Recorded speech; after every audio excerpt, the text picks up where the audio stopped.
Totally blew it that time. I totally blew it that time. How's it going, everybody? That was awful. Whee! Okay. Man, oh man. How's everybody doing? Happy Sunday. Here we are.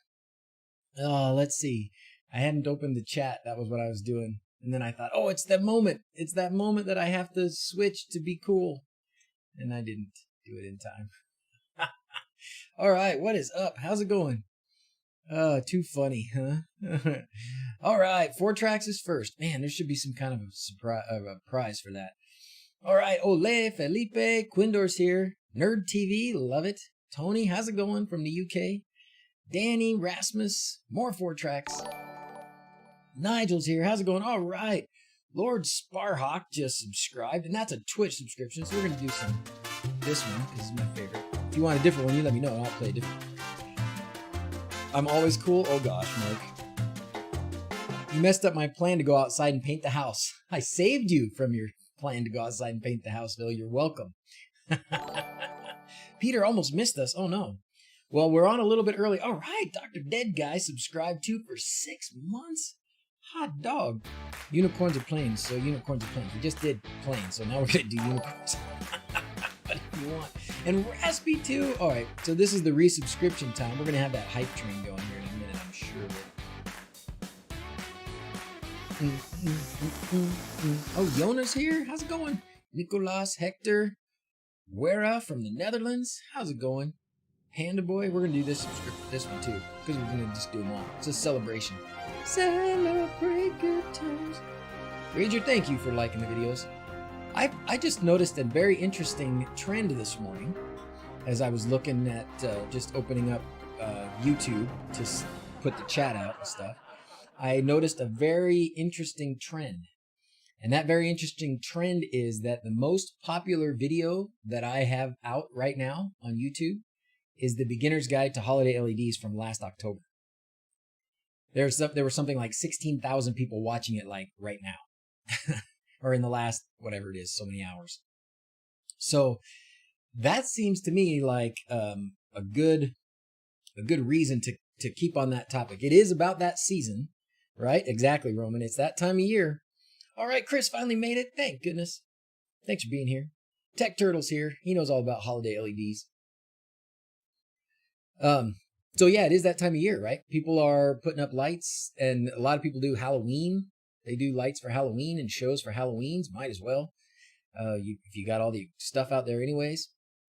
Can I go through the wLED OTA? I can't seem to get it to work.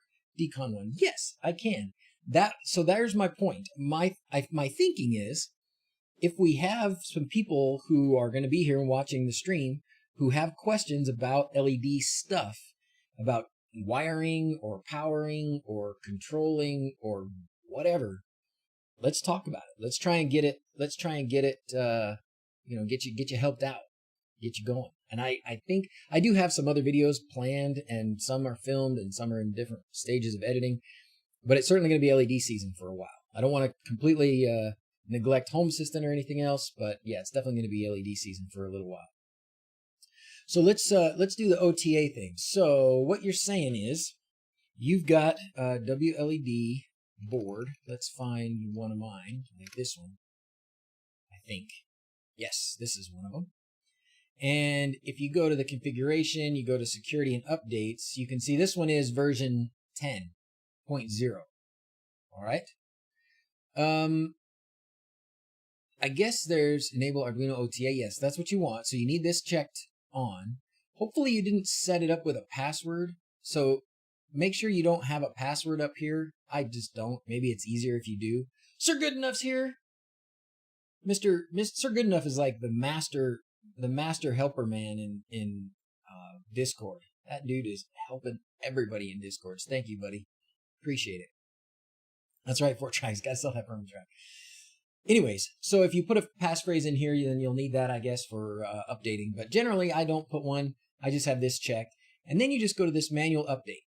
Did you see what I clicked on there? Manual OTA update. So you click on that.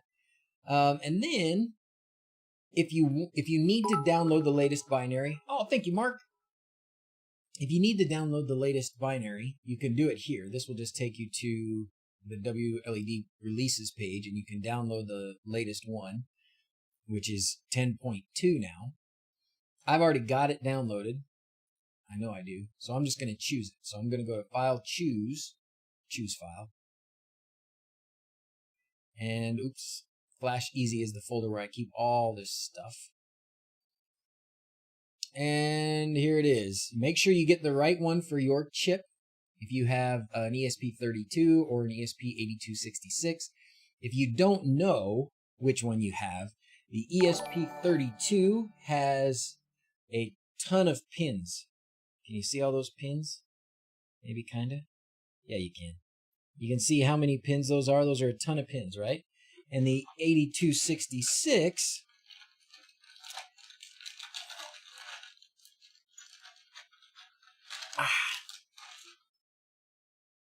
the 8266 has much fewer pins. Okay? And of course, if you're going to get that close where you can count the pins, it says on it a ESP8266 or it says ESP32. But if you don't want to read it and you just want to count the pins, ESP32 has more. Okay. I know, I'm pretty sure that the one that I'm updating is this matrix over here, and it's 10.2. So that's this one. So 10.2 and then ESP8266. Open and update. Update. There it goes. It wasn't quite loaded yet. And that should be it. So is that a problem somebody's had? So who was that? Who is it that asked? That is the process for uploading OTA. It's already Sunday evening in Belgium. You can check if it's an 8266 or 32 in the info button overlay in wLED. Oh, awesome. So let's look at that. Oh boy, there it is. That was fast. So there it is. Bum, bada, bum. Now, that was it. That was the update. Pretty sweet, right? The info button in wLED. Where's the info button, Quindor? Config. LED preferences. Sync interfaces. Time and macros. Does that reset the settings? No, it shouldn't. It shouldn't change. I'm assuming. I don't know. When I'm on manual, it tells me to go back and unlock. So Decon1, you probably have it set to have a password or something here. See, lock wireless OTA software updates. You probably have that checked. Check it out. Frank's here. We miss your streams, Frank. We miss your hat. Where you pressed config, go to the left. Oh, info.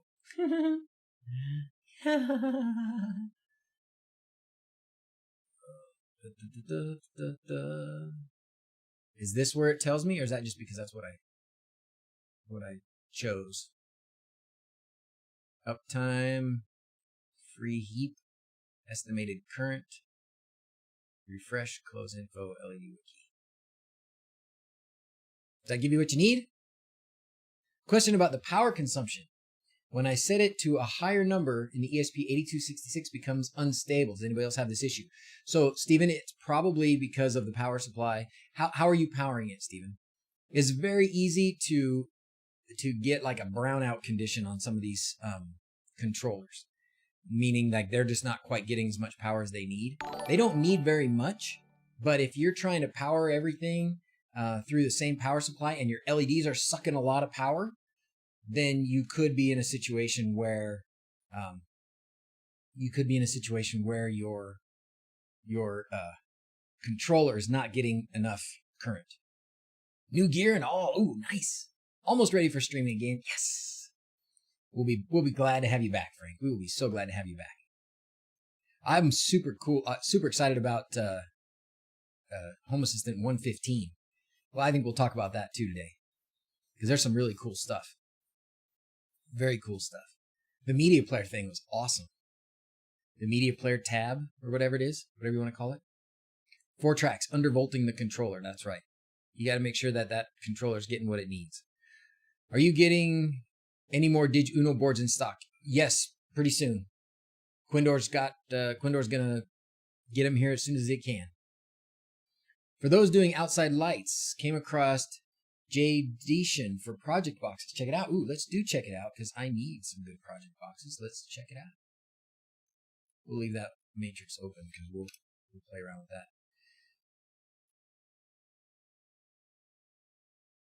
Enclosures. Oh, very nice. Oh, very nice. It's got all these different ones. So these are like super fancy. I'm such a hack. I put my stuff up in like Tupperware. These are awesome. Good grief. But this is much, much, much better than what I do. A good idea about 115 since it is today's title. Yeah, it is in today's title. There's so much in 115. Tags, media browsers, tons of changes, new features and automations. It is insane. I'm missing the MQTT option in the development section with 114. MQTT option in the development section. WizBits. Is it I think it's moved to integrations. Possibly. You can download designs for the plates. Oh, cool. So he's got these plates. Let's go back here like this, huh? So you can like laser cut your own plates or something. Choo-choo. Hype chest. Just bought 10 Pro Micro Arduinos from what's probably China. Gonna use one for computer RGB. Ooh, cool. I don't know anything about the Arduino Pro Micro. You must be, but Lundstedt, you must be able to program your own LED stuff, right?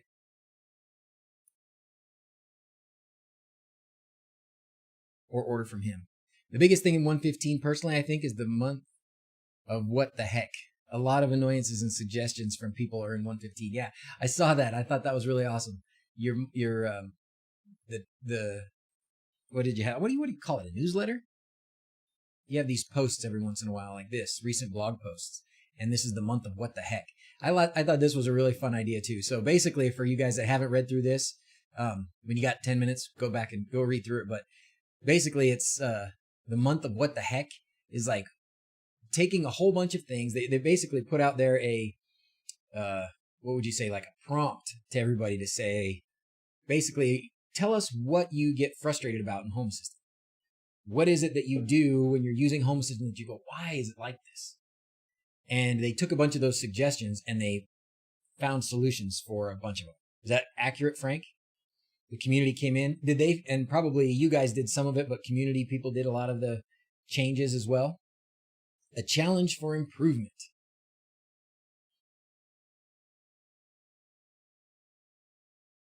I didn't get to see all of them as they were coming up, all the suggestions, but what the heck were you thinking?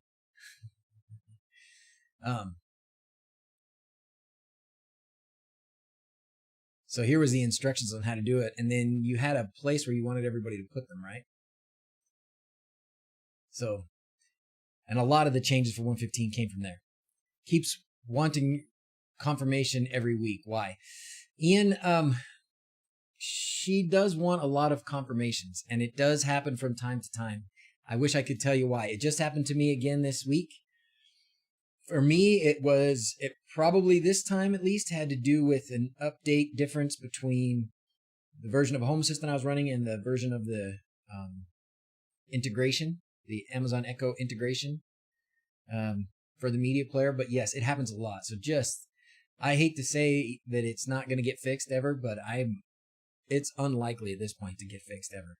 I just think it's going to, unfortunately, just keep being that way. I don't think Google Home has that problem. So I don't know, what that tells you about which one you want to use, but I still am going to use Amazon Echo a lot, and I still like it, and it's still the main media player that we're going to have in our house forever, probably. So I'm just consigning myself to dealing with those issues. I was trying to show you in the integrations, the login part for the Amazon Echo Media Player has changed a bit. It does look very different. I'm trying to remember where to find that. No. Here. Integrations, and here. It's just different. And I don't know. Yeah. No. It's not going to show it again. But for me, on the latest version of this, media player integration, it changes how it looks. And if you have to do the CAPTCHA, so you have to do the CAPTCHA, but then you should also be doing 2FA, so two-factor authentication. You have to set that up in your Amazon account. I wish they would use a different name. Alexa. The Alexa account. And then when you do the integration, it'll make you put your password in. It will make you do the CAPTCHA, where you have to prove you're not a robot. And then you have to do the 2FA. So it'll send a text to your phone. You have to put that number in there. And then it might still work, or it might still not work. Even after that, you might still end up having to do more to get it to work, or just repeat that process several times. Sometimes it just takes a few days, and then all of a sudden she accepts it. So I went a few days without her working this week, which is tough when you're really used to it. What's up, baby? Do you know what the tablet is the thing that Zach used, that Zach used yesterday? Ask Zach. He's been using it. Anywho's it. On my HA, suddenly can't see Sonos and Chromecast entities on the network. Any idea? If you can't see them on the network, it's probably a problem with the router. Something went off. You like your font? This is a theme. You like the font? This is a theme. Kibibit theme. So you can go to the community store and you can download the Kibibit theme. Hey guys, how's it going? All right, I got a lot of questions up here. Did I miss something? When is 115 due to land? I think it's probably this week, Frank. Is it? It hasn't landed yet. This is all beta, but it's like the 8th beta release or something. So it's probably coming up. It'll land on Thursday, which is Home Assistant's birthday, which is also who remembers? Who remembers who was born the same day as Home Assistant? That's right. September 17th is my birthday too. Just saying. From Columbus, hey Bill, how you doing? Are we going to play football this year or what? Your wife, Lucky J, she has that same birthday? Oh, that's nice. See, Tendra remembers. How you doing, man? It is good to see you.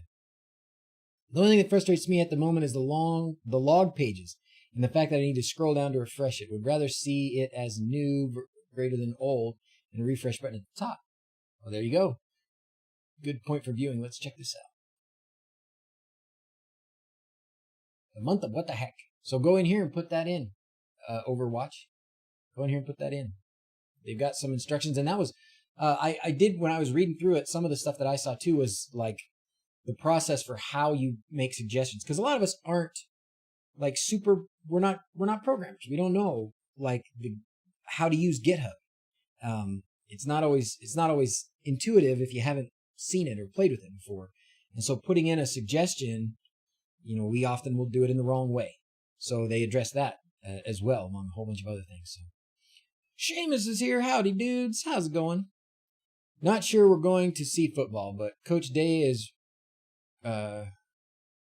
really hard trying. Maybe the football teams will get secretly rolled into vaccine trials. Change my avatar in Home Assistant? You mean this little thing down here in the corner? That guy? How do I do that?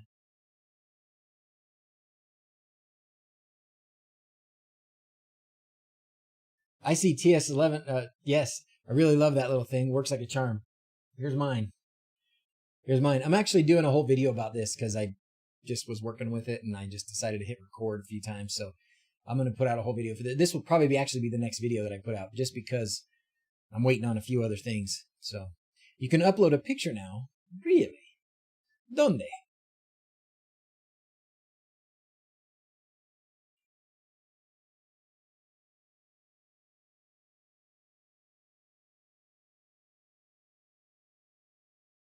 Configuration, persons, edit. Okay, let's do it. Configuration, persons. And then is it users? Configuration, persons. And then edit one. Picture. Yeah. Heck yeah. Nice. You guys are sneaking stuff in there. All right, UK Heli Pilot. Thank you very much for subscribing. How about planes for Heli Pilot? Makes sense, right? Thank you, sir. Thank you for your Twitch subscriptions. All right, let's go to get the pictures, and we'll go to, which one should I use? I have lots of cool pictures.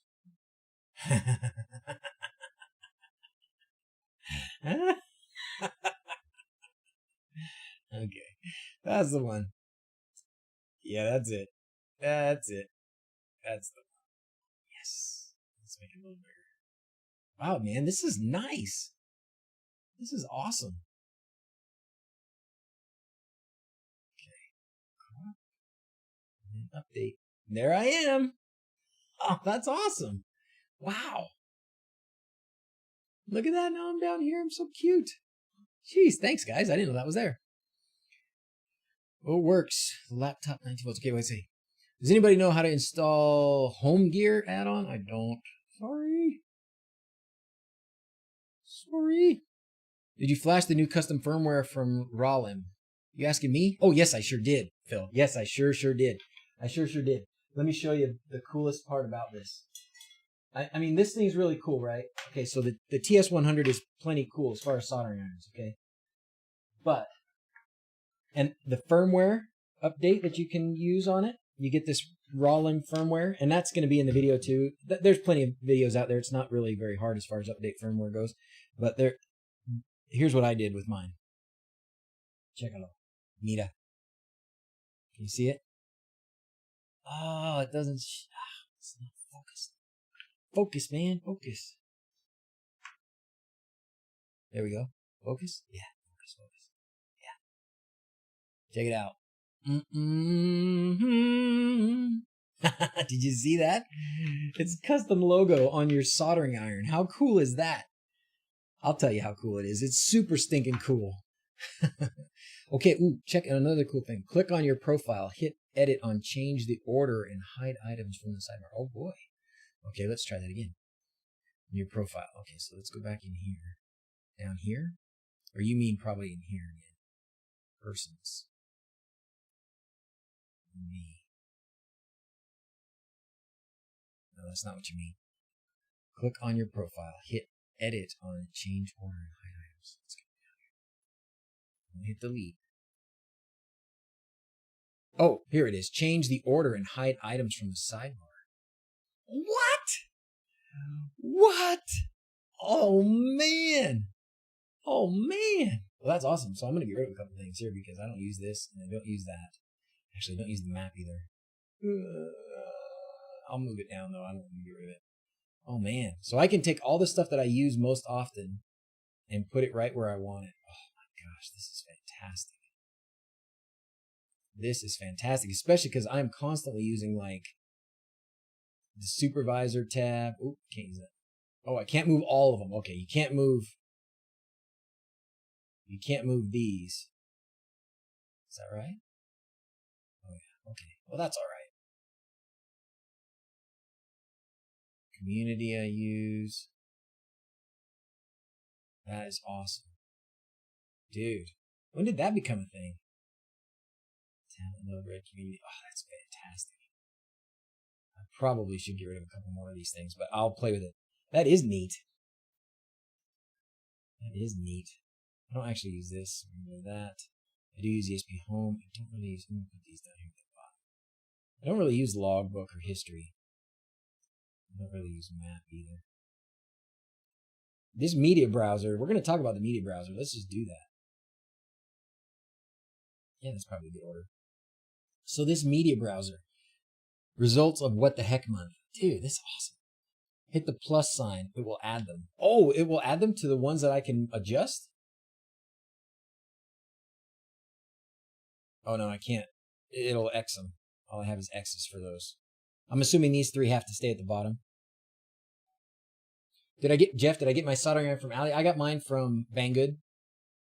Banggood really only had one, just because I have a sweet deal with them, right? They send me stuff and I put their links in my videos. It's a nice arrangement for me.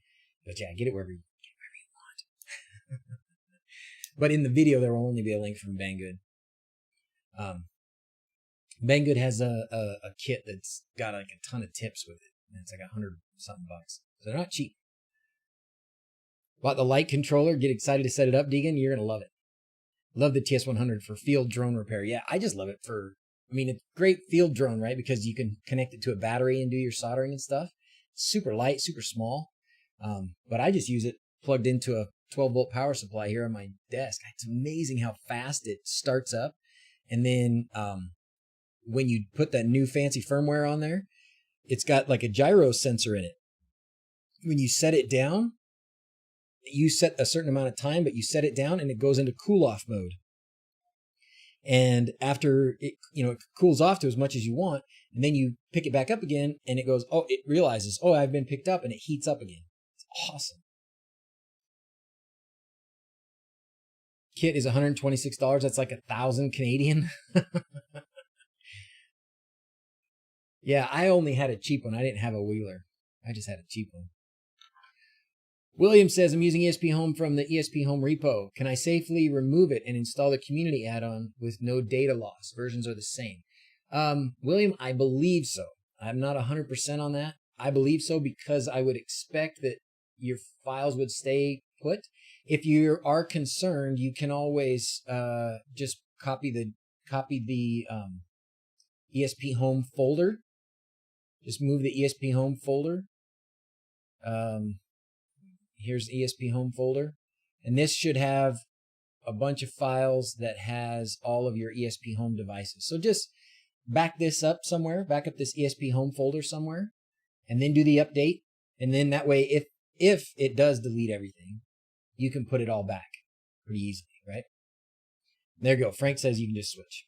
So you probably don't even need to do the backup. Belt and suspenders. Snapshot backup for safety, ESP Home. I'll give it a shot. Manually back up the files with Snapshot VM just in case I hate the app. Then you're covered, dude. You're way covered. I'm going to have way too many soldering irons if I buy that one now. How many do you have, Crazy? I only have 2. Part of the reason that I got this one was because Jackson and the boys, and Dawson too, actually, now. Zach still needs to get some learning on, but they've been soldering. And so I needed a soldering iron because they've been taking my other one into their little office. So I've had to go in there to get a soldering iron when I need it. No, bag that. I'm just going to do this. Gary bought another 1,000 pixels and a Falcon F16. You're going to have a good time this year. Good time. What did you miss, Thomas? Hey, Thomas, how you doing, man? What's been going on in the Lovelace world, amigo? I haven't browsed through the new buttons and such in a while. Looks like they haven't fixed the Home Assistant is starting message being able to be dismissed so you can get to items at the bottom while it finishes starting. We're back to, we are here for LED questions too, for anybody that wants to ask, but I'm happy to just keep on trucking through whatever questions you guys ask. Tech Turtle, yeah, that was a bummer. Had your Home Assistant crash last night. Guess Samsung SD card died. Might be moving to Proxmox after Christmas right now. Falcon Pi player is the main concern. Yeah. Keep that part running. Is there anybody that is using a Raspberry Pi that's booting off of their USB drive or a non-SD card drive?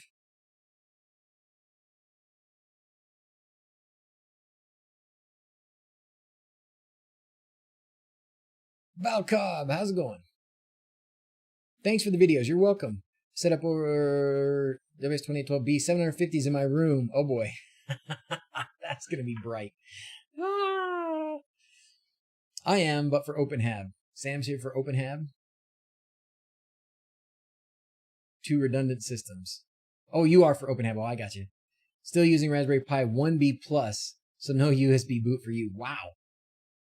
Using a Pi 3B with M3 SATA drive. Nice, Seamus. Nice. Why would you do that? You just boot from SD and put the storage on the other drive. No fiddle with the stuff. You know what? That's right, Frank. You are so right. I'm sorry. You got it right. So when you do, in fact, maybe Tech Turtle, this could be your fix. Get yourself an SD card and then get a USB drive, and it can just be a thumbstick or whatever. But you need to put your what is it? Usually the database file, right? You can change where you have your database file. and you put your database file not on the SSD. And then it's not doing as much reading and writing on the SSD, right? Is the TS100 B2 okay? I don't know what the B2 would signify, but I love my TS100. It's the best soldering iron ever.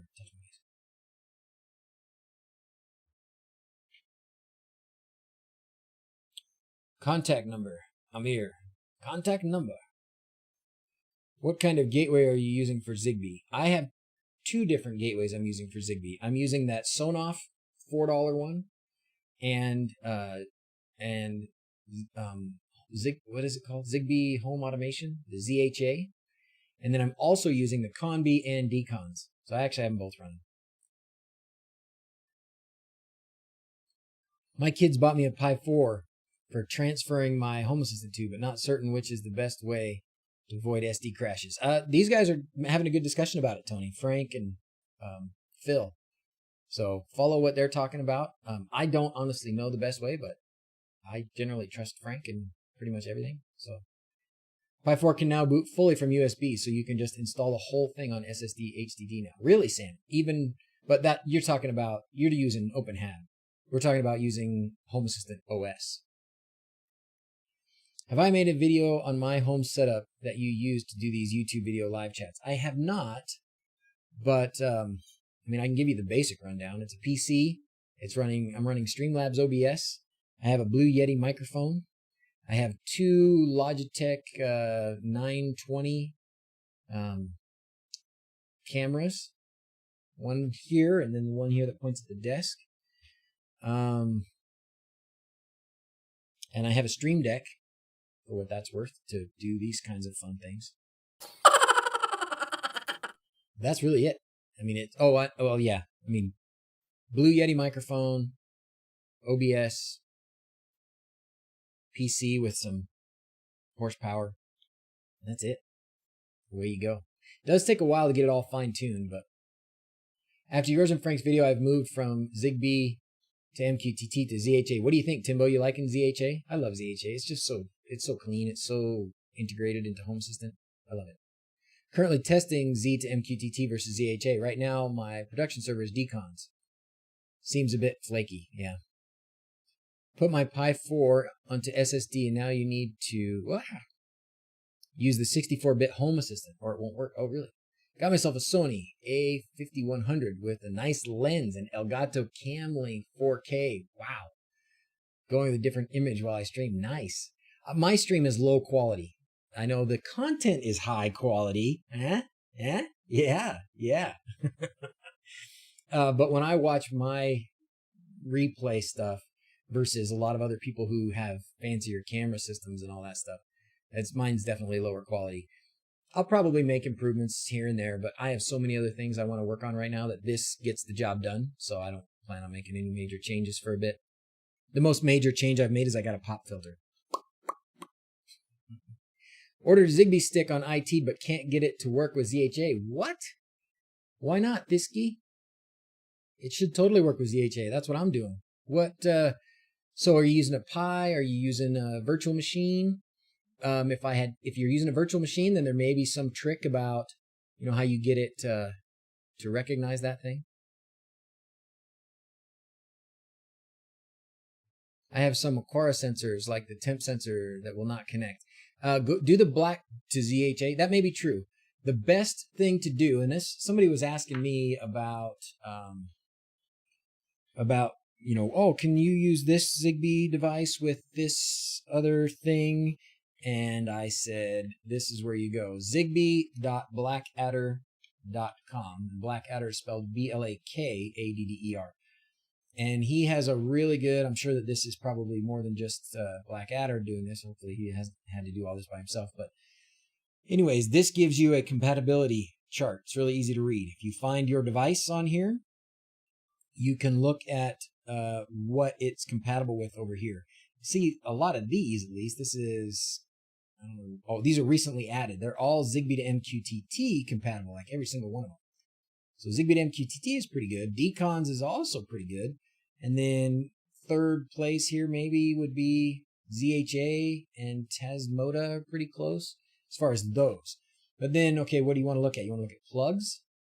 Here's a whole bunch of more Zigbee to MQTT. There's a bunch of decons. So Zigbee to MQTT is probably the most compatible. Decons is up there as well. But you got to find this. You got to find your stuff on here. And then decide which service you want to use or which component you want to use. Zigbee to MQTT and decons are probably the most. Okay. Paired about 20 Aquara sensors yesterday. Rule 1, when pairing, make sure the device you are pairing is next to or close to the coordinator. Yes, remember you have to rub the dongle. Yeah, I said it. You have to rub the dongle if you want it to pair. Whee! It won't recognize the device. Get timeout. Which device is it though? Wow, this used to be about home automation. Yeah. Yeah. What do you mean?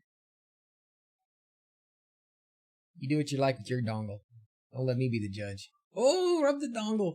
Oh, rub the dongle.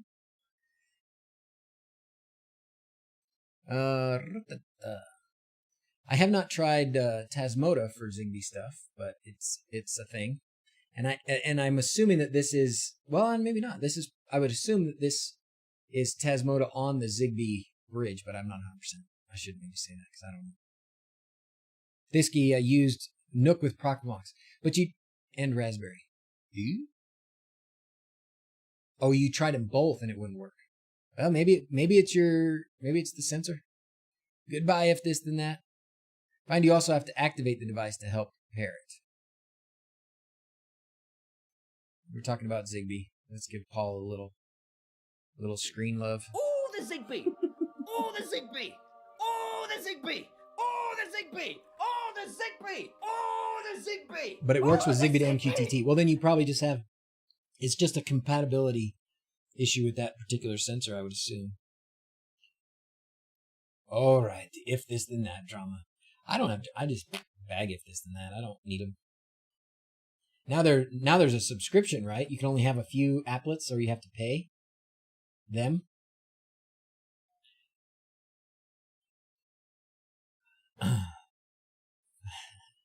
Yeah, I haven't seen, I'm surprised Paul hasn't put out a rant about that yet. I'm sure he's got it coming. Put Tasmota on the Sonoff Zigbee bridge. Cool.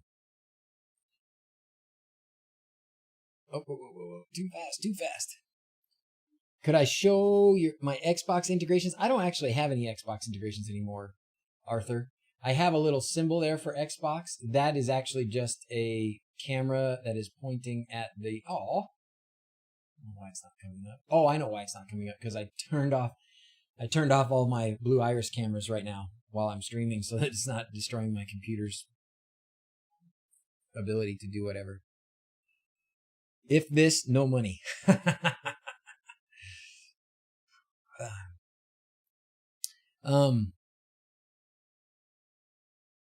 Then that pay. Nice. So anyways, sorry, the Xbox thing. This Xbox thing here is just actually showing a camera that is in the room where the kids play Xbox. That's why it's got the Xbox thing. There used to be an Xbox integration that let you kind of connect to Xbox Live API, and then you could get a bunch of information if you had somebody's gamer number or something, whatever they use, their Xbox identification number. And you could get things like what game they're playing, how long they've been playing. You could send them messages on the Xbox, which was pretty cool. I got it working 2 years ago-ish, and then I just, it's one of those things where it gets updated and something breaks, and then I just never got back to it because I wasn't using it really very much, so I never finished or never got back to it and kept it working. But I believe it's still a thing. It's still an Xbox Live integration out there. Also have that for Discord, current status. Yeah, there is a Discord. Oh, somebody asked, that's what I was going to answer. Somebody asked, what's the best way to detect when a person is home? Well, John, opinions may vary. My preferred way is Life 360, the free version of Life 360. Now, when you sign up for Life 360, you are giving away some privacy. There's no doubt. Because it tracks you everywhere you go. It gives you a ton of information about the person. Look at all this. all this information comes from, and I know, yes, you have my coordinates. Anybody want to come knock on the door? Be my guest, right? I don't necessarily have to answer, but it gives you a ton of information. It even talks about, like, it'll give you driving information, like how fast they went and how far they went.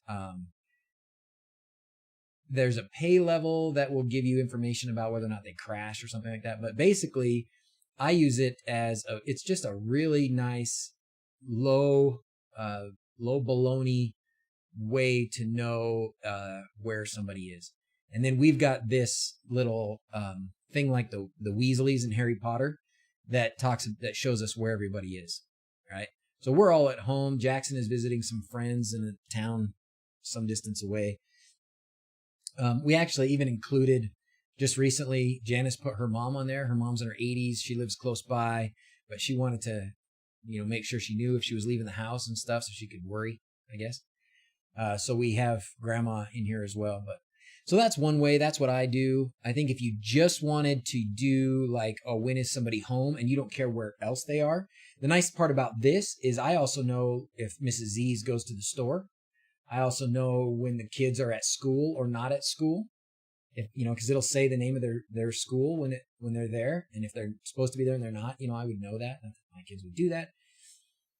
So it's nice because you also know where they are if they're not home. But something like Nmap, which will just tell you when their device is connected to the home network, is also a very low tech, easy way to do it. Do I ever work with Xbox Connect for controlling things? No. The Zigbee Cube is the closest that I have for that. And that's not really that close. Use the Unify Wi-Fi controller for home detection, yeah. So but Life 360 for me has just been solid, so I do it. Can I share the card code? Sure.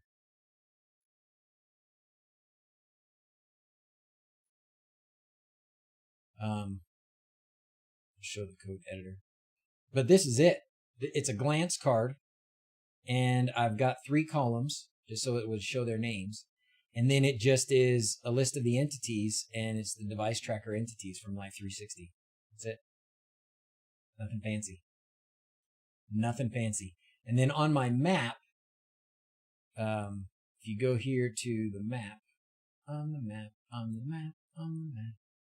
what's funny is you can see, like, I was in different places when the battery went dead in my tile for my truck keys. TK is for truck keys. So I need to get a new battery for that tile, or a new one. But I was in Phoenix when it went dead, and so it still thinks I'm in Phoenix. My truck keys are in Phoenix. And this is actually it thinks my wallet is in Houston. I must have been like passing through an airport there or something. So anyways, here on your map, you can put circles of where things are, right? So I've got all these zones of the most common places that we go. And there's no, on Life 360, you can do this also. You can mark a place on Life 360, and Life 360 will then keep track of your places, but only a certain number of them. And it's not that many. It's like 4 or 5. And then they'll be like, sorry, you're cut off. Now you have to pay, right? But if you've got it integrated in a Home Assistant, you can add as many locations as you want. And whenever you're in that location, it will say you're in that location, right? It will show you as at the high school or at Walmart or at ballet or Smith's or football or whatever, right? So pretty sweet. So Life 360 plus Home Assistant is awesome, no doubt.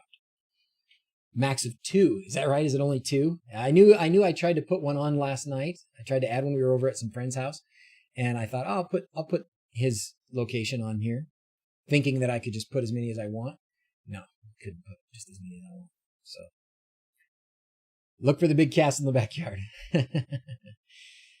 If there's more precise to track devices near home, I was trying to get something to be able to open the garage door in advance when driving home, but nothing very reliable. Oh, silent prickable. The MQTT car presence is very reliable. It's been what I've used for years.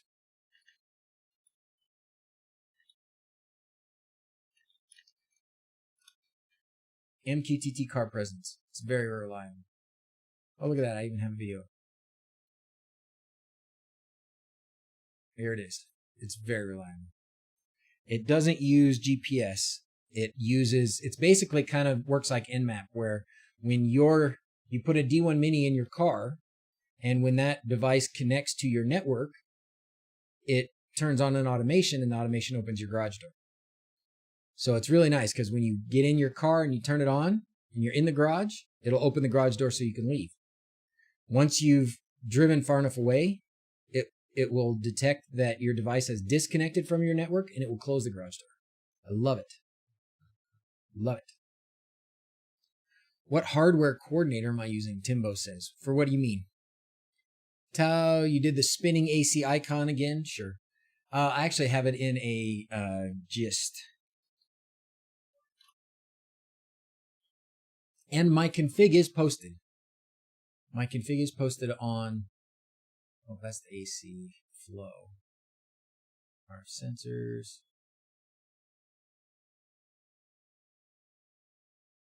Bar card. Spinning Lovelace button. So here it is. There, I'll post it down here again. My car doesn't turn off power. Oh, yeah. Then you're screwed. If your car doesn't turn off power to your USB ports, then the MQTT car presence will not work. You'd have to put a manual switch on there or something like that. This may be beneficial. Oh, yeah. Integrated USB. Oh. What you got? What you got? Integrated USB. Oh. Oh. Interesting. Now, when you use that kind...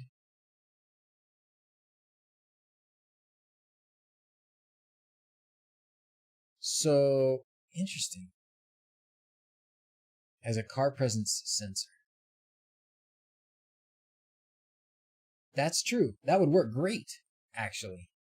That would work great. It took me a minute to figure out what was going on here. But yes, absolutely, because a couple things. One, this will plug right into your USB port in the car, right? So you don't have to have a cable. I have a cable that's like this long. Mine just sits there. It's in that video if you look at my video from that. It's just a little tiny one. But having a cable around is kind of a pain in the butt. This one you just plug right in. And double bonus, this is actually the Pro. And I don't say D1 Mini Pro. This one has the external antenna. So you see that little guy right there? That's the external antenna. Can I zoom in on that? Nope. Click to enlarge. I guess it isn't as large as it's going to get. Anyways, this little guy right here is an antenna. So you connect an external antenna there, and that would mean it would connect even farther away. And that's not bad. $6? Not bad. Just plug in a USB. What can go wrong? Yeah. What could possibly go wrong? I can tell you what would happen in my wife's car. This would get broken in half. Kids would kick it, and it would be noob. I know. Whoa, hold on. Putting an ESP32 in your car attached power, using it as a device tracker.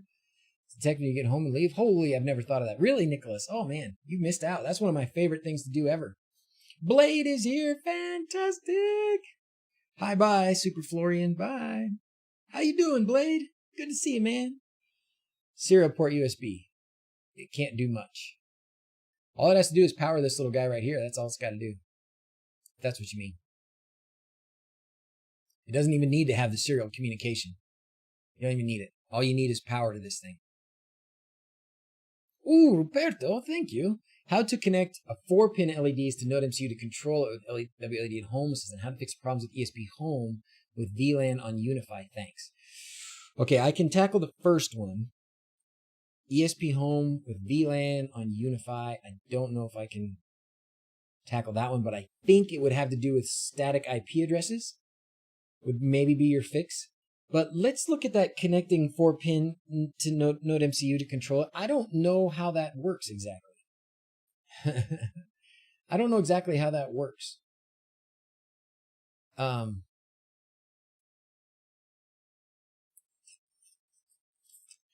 I use templates? Let me grab, I have a string of those 4-pin LEDs. Now, Ruperto, when you're talking 4-pin LEDs, there are some different ones. So I assume that you're talking about the 4-pin digital RGB LEDs. what the 4-pin digital RGB LEDs are, let's see, I think they're 28, is it 15 or 13?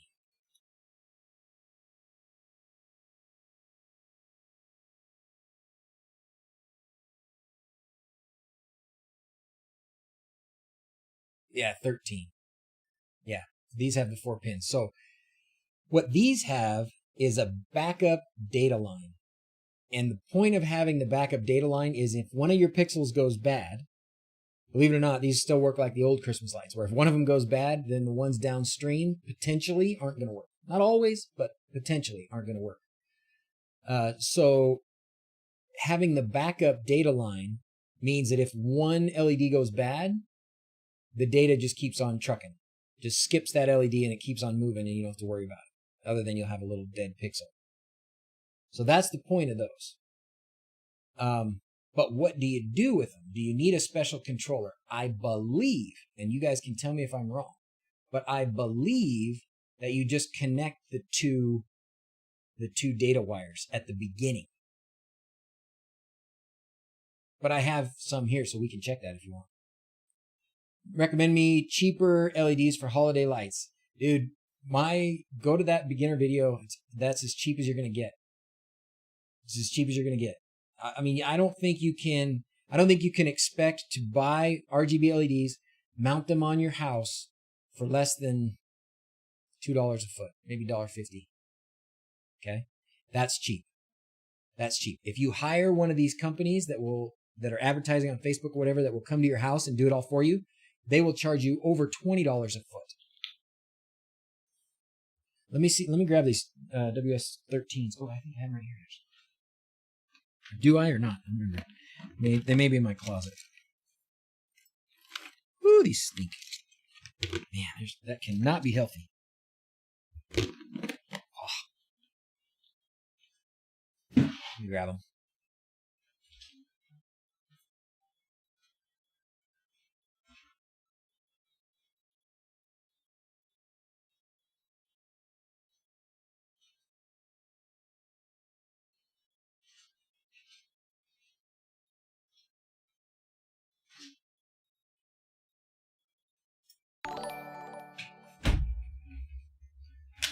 All right, customer X is falling. Let's just do this because it's been a few minutes since we did it. I have never tried that because I don't have any 4-pin. Can anybody tell me before I try it? Oh, good, my air conditioning just came on. Oh, but why did she not make the announcement? Dang it. She's supposed to make an announcement. So the quiet cool just went off. The air conditioning just came on. And these should all be closing.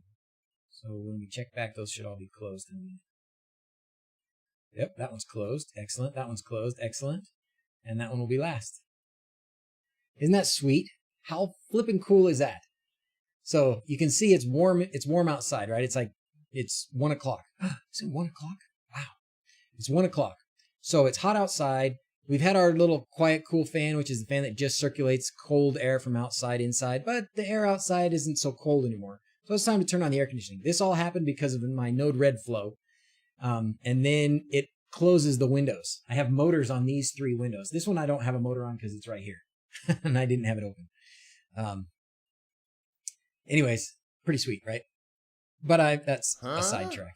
That's a squirrel. Yeah, because she sucks. No announcement. I'm surprised. I don't know why the announcement didn't go off, but whatever. Let's get back to this for a minute. Okay, we're going to try this. We're going to try this doing the 4-pin. So this is 4-pin LEDs. 4-pin digital LEDs right here. Yeah, 4. All right. 4-pin. These are 5 volts or are these 12 volts? These are 5 volts. These are 5 volts. So I think what we're going to need to do is we're going to hack together something here. Because I think what we're going to want to do, we're going to want a 5 volts. Actually, let's put 5 volts. Let's put 5 volts and ground on this. That'll make it easy. I can do that.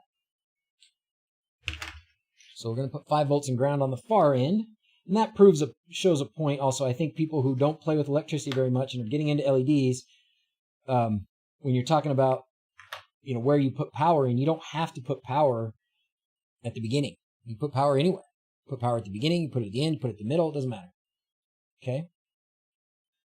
No dread. Alright, now let's grab some of these.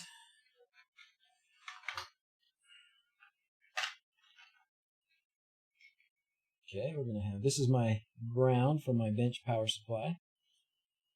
And we're going to put this ground in here. Oh, we're going to have to power, oh no, we'll do it, we'll power the other end. Okay, so there's ground, and then here's 5 volts.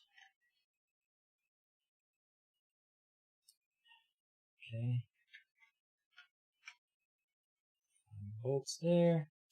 And then I'm pretty sure I've got a DrZuno in here that should work okay. Here I do right here. There's a DrZuno. Sorry, I bumped the microphone. Forgive me. Forgive me. Oh, with the DrZuno, I actually could do it differently. But it's going to be fine. It's going to be fine. So, DrZuno. We're going to take the beginning. This is the beginning of them. So what I'm going to do is take 2 already sort of split jumpers. Let's see if I can find a jumper that I've already tinkered with.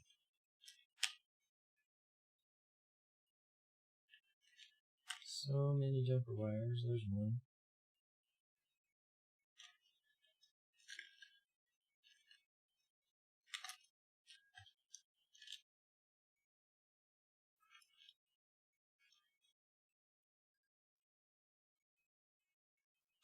It's already been sort of cut here. Oh, that's not more.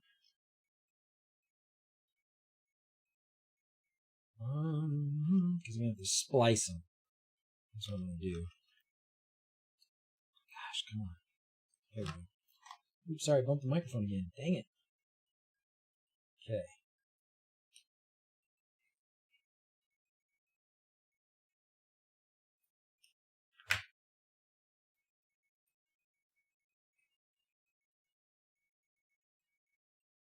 Alright, so I've got 2 jumper wires here.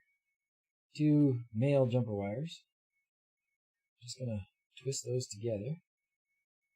And that's going to go, that twisted double jumper there is going to go to my data out on my DrZuno. Got it? So data out on the DrZuno right here. And it's the one that says data, so it's this guy over here. Okay, right there.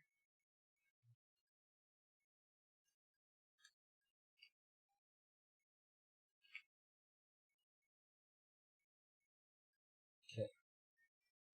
I don't really know if this is going to work or not. Guys, I just don't. Never tried it before. But I did buy these LEDs just for that reason. Just to test it out. Okay. Put the controller back on here. You guys can see some of this, hopefully. Okay. Now we actually need a little bit of power wires to this, so we're going to have to, because I kind of jumped Elgato. How to connect it over. That's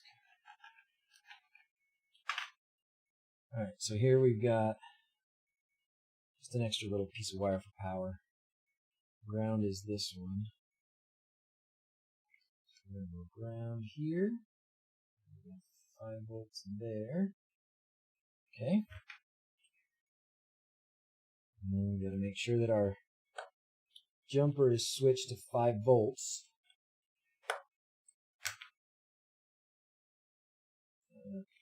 Glasses time.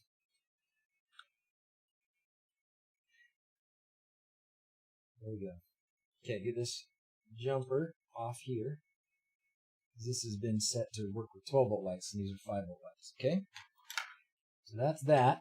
And then I'm just going to plug these into where I had my power over here. So this is going to get 5 volts from here. And it's going to get ground from here. Okay. So now I've got 5 volts in ground going. Oh, no, I don't, because it came out. I don't want these connectors sometimes. If you're just putting bare wire in them, they're not very good for that. It's better if you have some sort of a crimped tip on it. They tend to stay a lot better.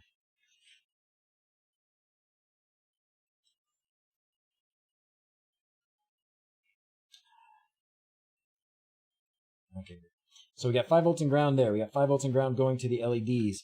Now we've got just the split jumper coming off of one data signal. And we're going to stick that into both of these data wires. So this has a green and a yellow as data wires. Just going to feed the same signal into both of them at the beginning. Does that make sense? 4 tracks. I'm not even going to repeat that. Family show. All right, so now we're going to turn it on. Let's just turn on my bench power supply and see what happens.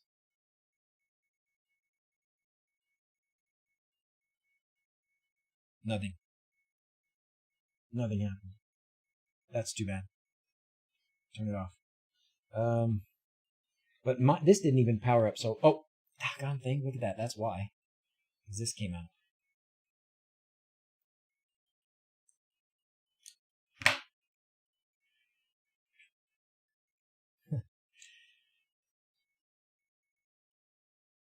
Stuff that thing in there all the way. Urgh.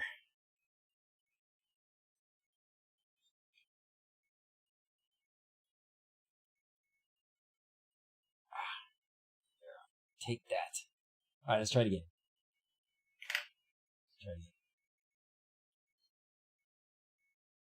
This should be powering on. I'm confused as to why this is not powering on.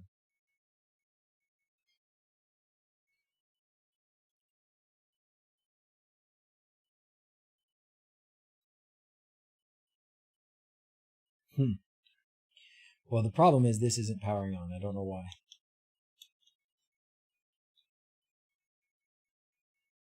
Let's just try going directly to my... It could be that my bench power supply is not actually doing what I think it's supposed to do. I should probably check that before I completely dismantle this.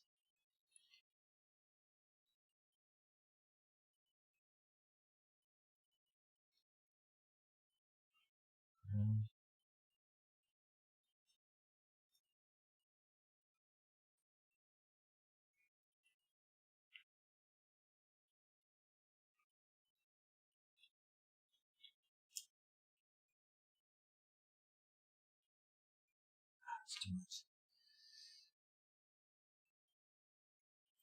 No, I think I got the in the right way. I think what happens, my guess now that I've already dismantled all that, is that my power supply thing's probably not plugged in.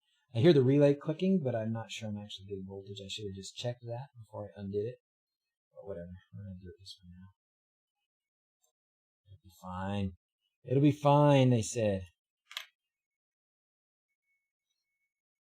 So that's still not coming on, so that's the problem. Problem is, I think I'm getting 5 volts. I'm actually not getting 5 volts. I need a new bench power supply. Woody! Dang good buddy Woody. Yeah, I got no voltage. That's why. That is it.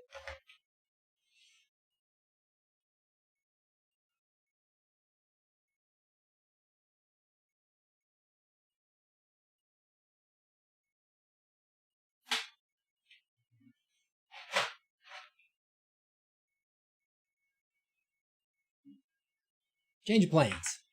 Chew!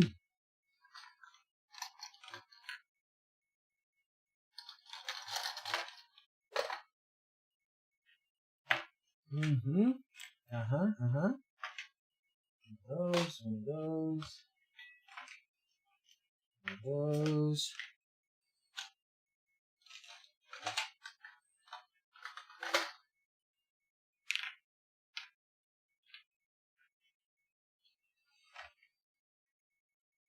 Talk amongst yourselves. Alright.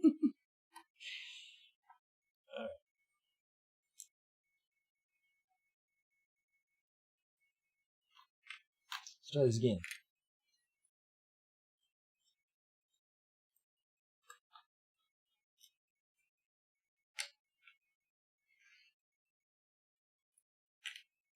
Okay.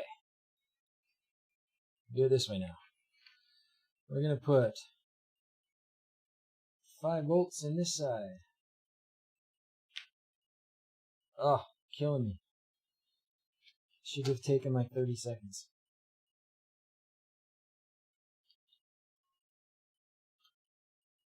It's for you, Roberto. It's for you, man. Doing it for you. And ground.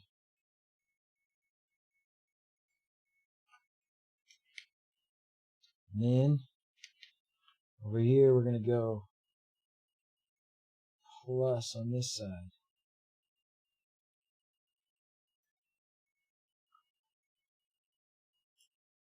And we're going to go minus on this side.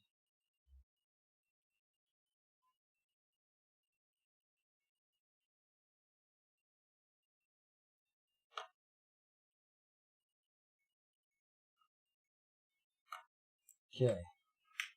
Now we're going to hook up a 5-volt power supply.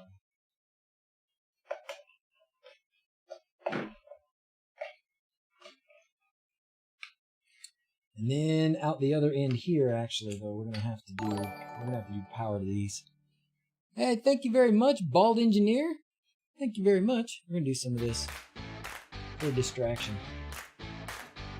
Okay.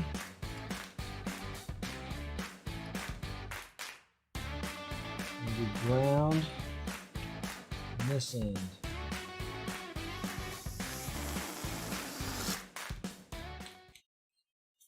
We're going to do 5 volts on this end. In there.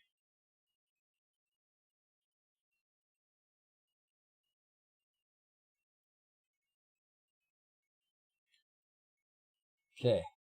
Alright, so we got 5 volts. We got ground going to the LEDs. We've got 2 wires coming. Oh, you can't see. We've got 2 wires coming off of one data signal going to the 2 data wires, the normal data wire and the backup data wire.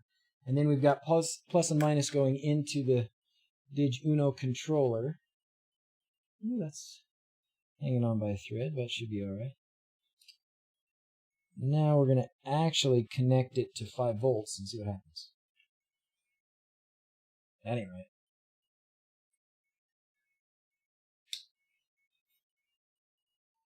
Should have a blue light on it. My word, come on, man.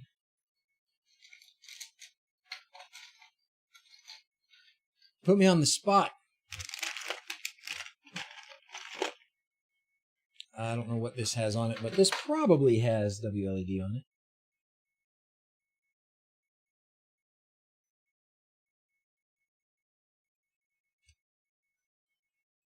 Most of the D1 minis I got hanging around here have wLED. Okay, there we go. That means wLED is on there. But the lights aren't powering up. This is a fake. Yes, I did get the Dig Quad hooked up on my house, and it's awesome. Here's wLED on this one. That's the one I just put in there. How could it not be working? Why would it not be working? Oh, it's possible? What the heck? What the heck? Well, can anybody verify that this is the right way?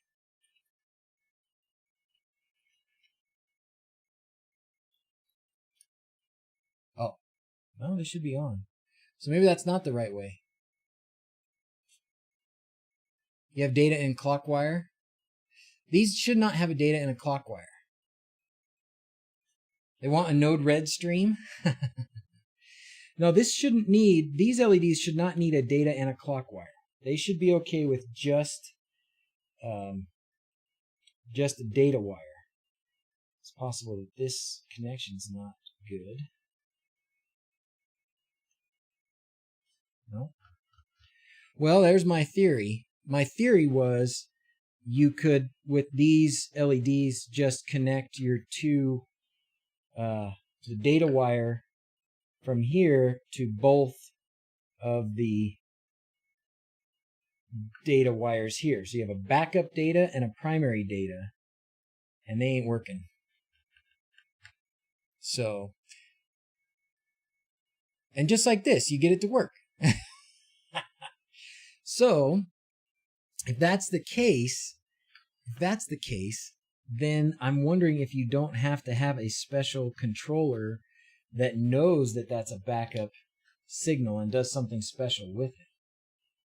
Because otherwise I would expect this to work. I could get out another one. You must connect 5B in the beginning of the LED strip. Well, I've got it at the end of the LED strip. It doesn't matter where I connect the 5 volts. Where you connect the 5 volts doesn't matter. Regular pair of LEDs, just to make sure things are working. I like that plan. Let's do that. Oh, I think I got some right here.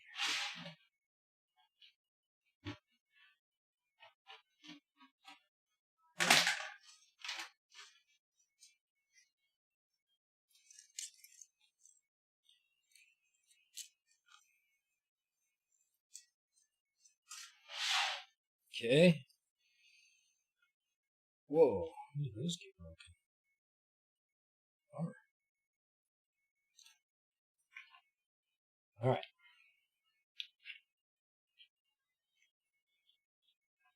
Well,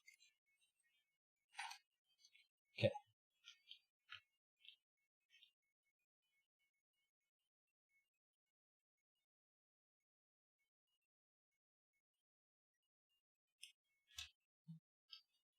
Off there.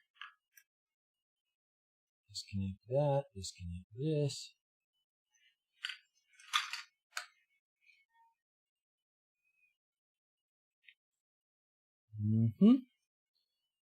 Ground in there. Bling, bling, bling, bling.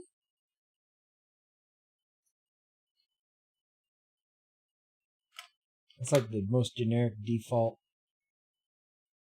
following new follower sound ever. In there.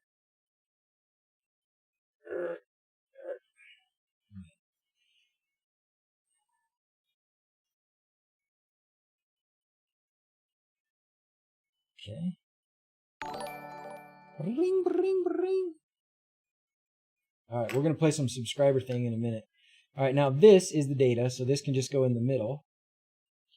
And we've already got power and ground going to the LEDs, so this should work. Oops. You have to have the wLED here. Because without a brain, it's not going to work at all. Yeah, they're working. So that setup otherwise is working. It's just not working on those particular WS13s. So, 8-ball, will it work this time? Check the data direction using the right side of the strip. Pretty sure, but I'll check it. No, I was using the wrong side of the strip. Yeah, I was totally hooking it up to the wrong side of the strip. That's crazy. So, typically, this connector, which I would call the female connector, is usually the beginning. On this strip, I just picked it up and assumed that that female connector was going to be the beginning. But then when I look here, there's an arrow. And the arrow's pointing this way, which means it actually started at the other end. Oh, hey, Jack of all trades. How's it going? Yes, total fail. Total fail. But now we will actually be able to prove the theory and get Ruperto his question, even though he's probably moved on now. Oh, snap. Ruperto probably doesn't even care anymore about this particular question. Ring. Ring. You're going to get, ouch, something like this. You guys just end up with jumpers everywhere. I do. Ah, this is what I want. This will be the thing. This will be my data. Okay. Data. Connected. Now, you turkey, you deceiver, you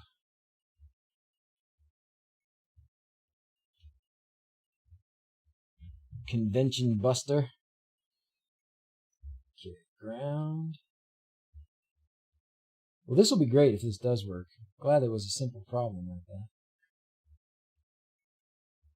We certainly aren't going to work with the data signal heading the wrong direction. That's what happens when you send the data signal the wrong direction. Absolutely nothing happens. That's what happens.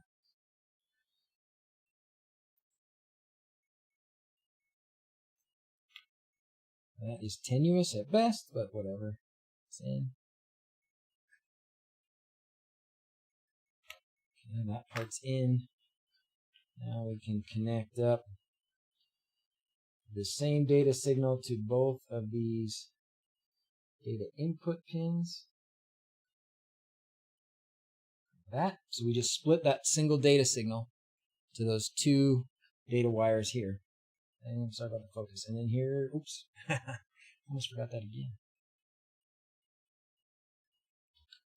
Okay, and then here we go. Bingo. That's it. That's it. Yes. You can do it. Make the lights shine. Make them shine. Make them shine. Now we're going to play some effects here. Ooh, bouncing ball. Oh, that's way too fast. Let's make it a candle. Wait, why is it green? Oh, you know, these must have the wrong RGB order. Yeah, they do. Yeah, they have the wrong RGB order. So we're going to switch that real quick. Oh, and they're 5 volts. That really matters there other than the max current limit. Now green should be green and all should be well. Okay. Color Winkles, my favorite. That's my favorite. Thank you, Blade, for subscribing. Let's do this for the dance. Now simulate a broken data connection. Oh, you want me to break my LEDs? Actually, I will simulate, well, let's look at which one's the backup. The backup is the green. So the backup is the green. So if I pull this, primary one off, well, there you go. So you can just pull the primary one off and they still go. Let's see if we put the primary one back on. Well, look at that. They're off a little. They're lighting up 2 at a time.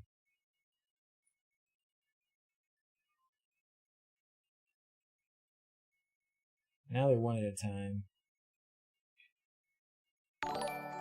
So it's probably supposed to skip the first one. So this is not exactly the way you do it. Wow.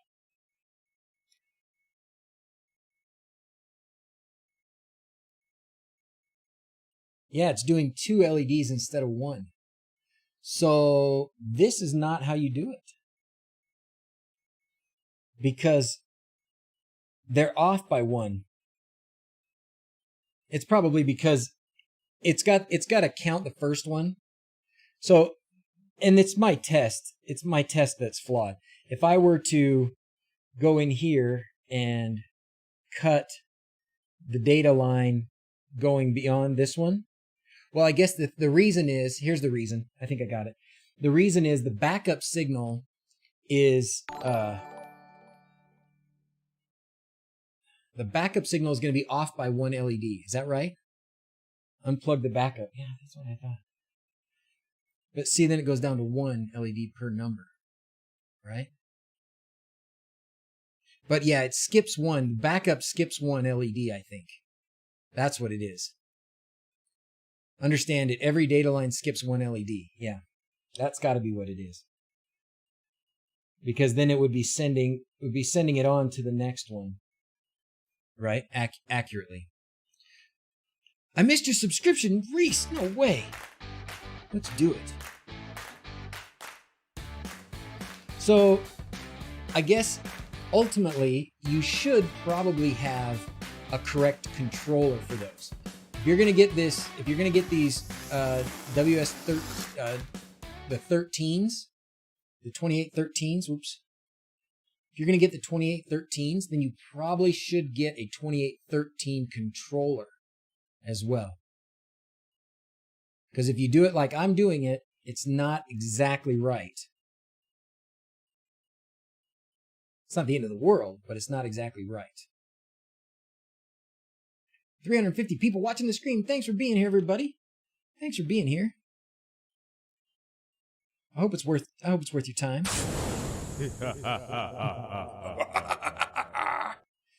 Try to change the LED type in wLED. Oh yeah.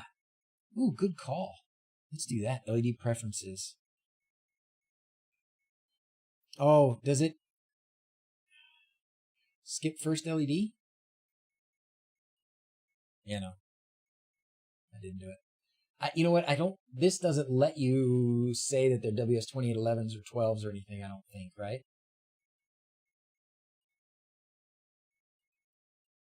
Did anyone mention the new release of the Android version of Home Assistant Companion? We're finally first-class citizens. Congratulations, Nicholas. I'm happy for you. Welcome to the club. You suck. Seamus.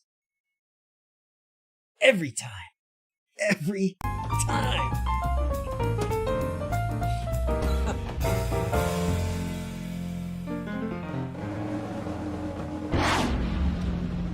Gotta calm my nerves now after that.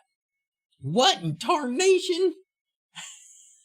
Don't be sorry, I love it. I actually think it's pretty funny. I actually think it's great. It's a great addition to the stream. But man, even when I think he's going to do the scream at some point today, right? Like I'm sitting here and I'm doing this stuff and it's all quiet. I'm not talking. So there's not a lot of action or noise going on. I'm thinking Seamus is probably going to throw the scream at me pretty soon. Even expecting it still scares the crap out of me. Oh. Oh my gosh. Oh, how on earth do you do that? I won't have hiccups the rest of the day. Yeah. Kyle, fix that. Fix the hiccups. Let's go back in here again. Let's see. I don't think there's a way to do that. Ooh. Yeah, these are because of the LED voltage. Yeah. We could shoot a line. Quindor, do you know? Or maybe does anybody else? We don't have. We probably don't have. What's his name here today? We don't have wLED Master Christian. What's his name? Air Cookie here today. Getting a lot of new Android updates. That's awesome. Could it be the backup controls set 1 and primary set different set? You know what you'd probably want to do? I'll bet you. If you do it this way, this might work. If you do it this way, and you put, instead of putting in the data right here at the beginning for the backup, you skip the first LED and then connect it here. I mean, now you're talking about hacking a bit, right? Now you're talking about like, cutting and soldering and stuff, but come on, we're all men. Then we might be able to stop this double thing from happening. So no way to change it. I've always just jammed both wires into the same terminal. Done. Okay. So there you go. So maybe it's only with certain effects that it's going to get really jacked up. Wow, thanks for all the tipping. Woo, look at that. Jar is overfloweth. Whee! I got lots of fun things to play now. Blade asks, when is the next Node Red stream? Good question, Blade. We can talk a little bit Node Red today. Today is just a free-for-all stream. Today is a free-for-all. With a strong emphasis on lights. The next one. That won't work. Tech Turtle says it won't work if you put it one ahead. Okay. I'm in where it says yeah for Node Red. Heck yeah. What challenges am I facing? What challenges am I facing? Good question. Interesting. One of my challenges is dealing with my old self. Mr. Destructo. Thank you, Seamus. That's awesome. What did you drop in there? Oh, I need a salty one, don't I? I need one like this, but that's salty. Oh yeah, we need to do DNS mask at some point. Yeah, I have to learn that, but then yes, I want to do DNS mask. I do want to do DNS mask. I think that will probably help a lot. X lights. We can do some more X lights. I need a loud buzzer to wake yourself up in the morning. No, I don't. ESP32, okay, no, 66EX based controller with level shifter inside. Data pin GPIO1. Tested with 13 strips of ability. What do you got there, guys? What do you got there? Read the message, DrZzs. What message? Reese, what message? Oh, nice. J After Dark. What do you got there? That's cool. Can I still... Difference between wLED and X lights. Oh, Timbo. Oh, Timbo. Oh, the Timbo. The difference between wLED and X lights, I'll tell you in brief. wLED, which is what you're seeing on the screen right here, is a wLED is a collection of effects that are somewhat customizable. Well, actually, they're quite customizable, but they are a collection of effects. Blinking, flashing, chasing, random stuff, just a lot of different things. Thank you guys for all your tipping, by the way. That's awesome. We're overflowing that cup. Thank you, 4Tracks, et al. So wLED does that. There's a lot of really cool customizations in wLED. It is by far, hands down, light years ahead of anything else that you can run on one of these little ESP80 or ESP chips of any kind, right? By far. There were others in the past. They're all gone. wLED is all that matters.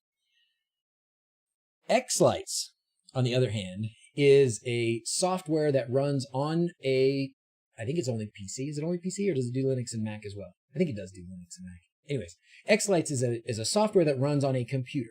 So it doesn't load onto one of these. wLED loads onto one of these. X lights does not. What X lights allows you to do is to run those big shows. So X lights is where you can designate different parts of your house and different places that you have lights, and you can draw it. We can open X lights. You can draw your house and all of the lights as you have them laid out on your house, and then you can apply specific effects to specific locations, and you can time them with music. That's what X lights does. wLED can integrate with X lights because wLED can receive signals from X lights. So if you have lights on your house that are running a controller that's based on one of these and running wLED, you can use X lights to create a bigger show out of it. Now, the ESP32s are pretty good about receiving that data and being able to get it out fast. The 8266, ESP8266, the previous generation of those chips, not as fast always as getting, and it depends a little bit on your network as well because they're Wi-Fi.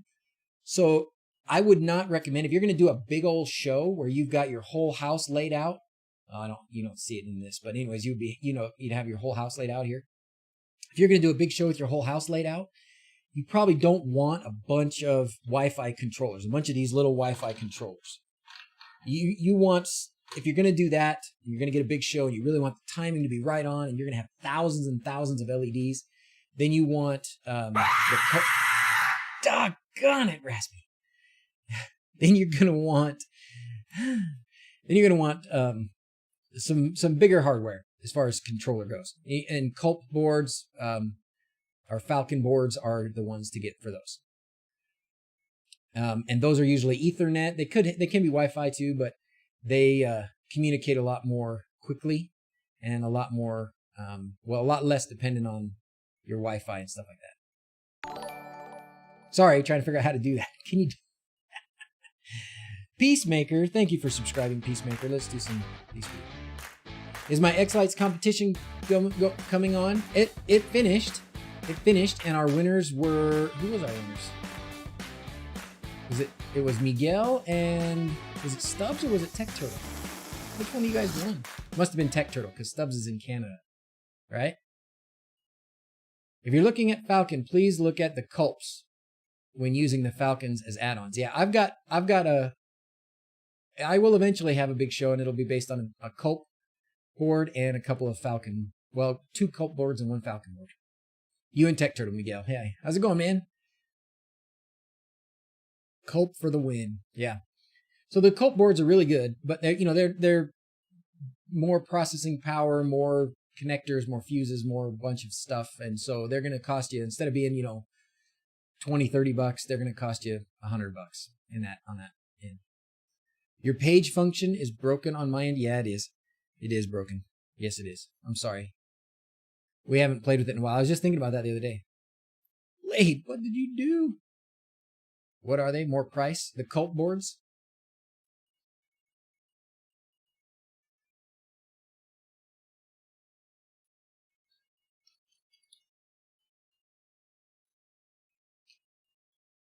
These are the cult boards. Culp is the guy's name. So I have this one, K16A. I don't have it connected to anything yet, but it has 16 outputs. So you can connect 16 strings of LEDs, and each of those strings can be like 1,000 LEDs. 800. So it can drive 16 ports. It can drive 800 at 40 frames per second or 1,500 at 20 frames per second.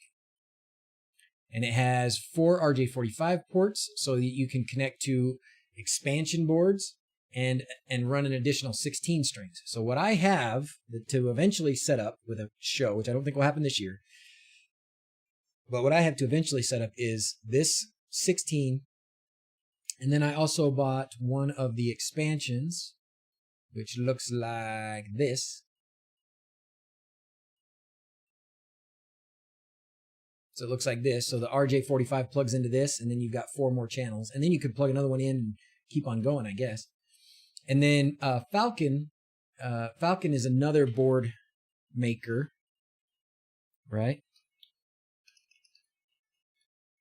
Falcon Christmas. No, it's not Falcon Christmas. Isn't it something else Christmas? What's the Falcon player?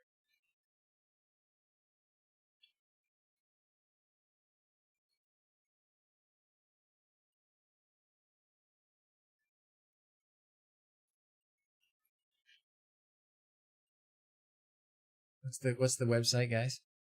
Oh, Pixel Controller. That's right. That's the website. Thank you, Pixel Controller. Pixel Controller. There you go.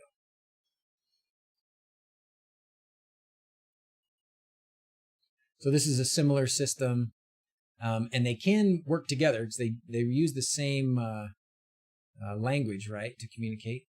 And then I think I bought an expansion board here as well, just to test out different ones.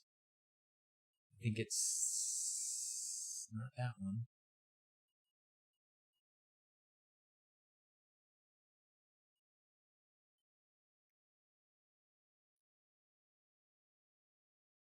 This one. Differential smart receiver board. So I bought one of these as well. So I could just to have, you know, one from each to test it out. So solar LED bird feeder, nice. I just like the UI for this. Did you guys see on that last stream? I love it. I love that. Yes, they work very well together. Yeah, I love that you can change the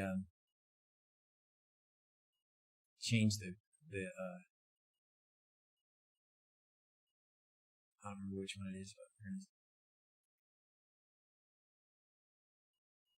isn't that awesome? You can change the background of this now. Just any URL that you want, stick it in there. The message, DNS mask. Here's what I said. No DNS mask needed. Oh, I'm sorry. Check out AdGuard DNS rewrites. Oh, I switched. Allows you to make URLs for local services. Oh, even better because I'm already running AdGuard. Well, thank you, Reese. Reese. You overestimate my ability to read. Should I try to get a micro sender before they close to get more DuPont jumpers? Oh, should I try to get to Micro Center before they close? What's Micro Center? Is that a store that has those kinds of things? I wish we had some sort of a clearance electronics store. I would go there and buy a bunch of stuff. Did you show them that you can add your lights off the Culp into Home Assistant? I have not. We haven't gotten that far, Tech Turtle. We weren't really talking too much about it, but how did we end up? What did we end up calling that?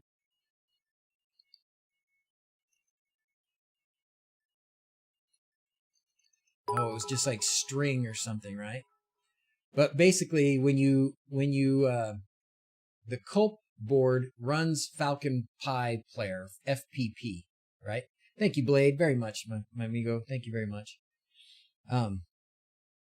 When you're running Falcon Pi Player, you can actually input, or there's an integration in Falcon Pi Player that will create entities in Home Assistant for the different parts of your display, the different strings. So pretty cool. Squirrel attempt failed. Oh man. Huh? So you tried to send a squirrel. Did it not work? There are some fun things we can do with that that sound thing up there too. We can make some other sounds, and I can upload some different ones. You're trying to squirrel me? How huge is my database?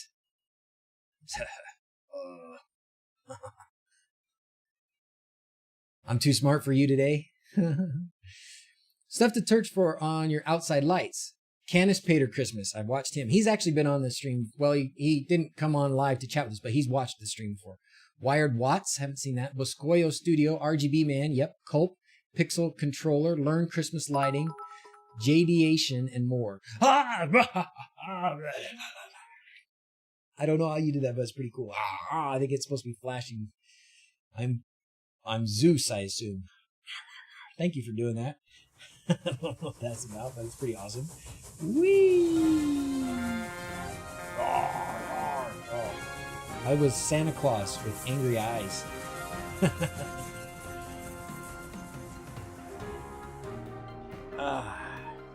What do you use to show your solar power like that? This is the bar card, custom bar card. If you go back to my gist page here, these are all my gists. All my gists. It's in there. Wired Watts is your go-to. I haven't watched him too much.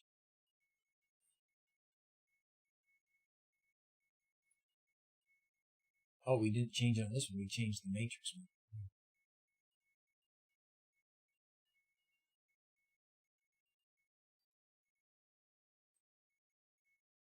But you basically, yeah, so this, back to this thing for a minute. So this is the custom bar card, and I just have these two here are because of the integration with the solar inverter system. So it gets data, the solar inverter uploads data, and you can API download it into Home Assistant. And then this is through the circuit setup, whole house power monitor kind of thing. Okay, all right, Reese. I don't think I have AdGuard out here anymore. I'm going to go here to go to AdGuard.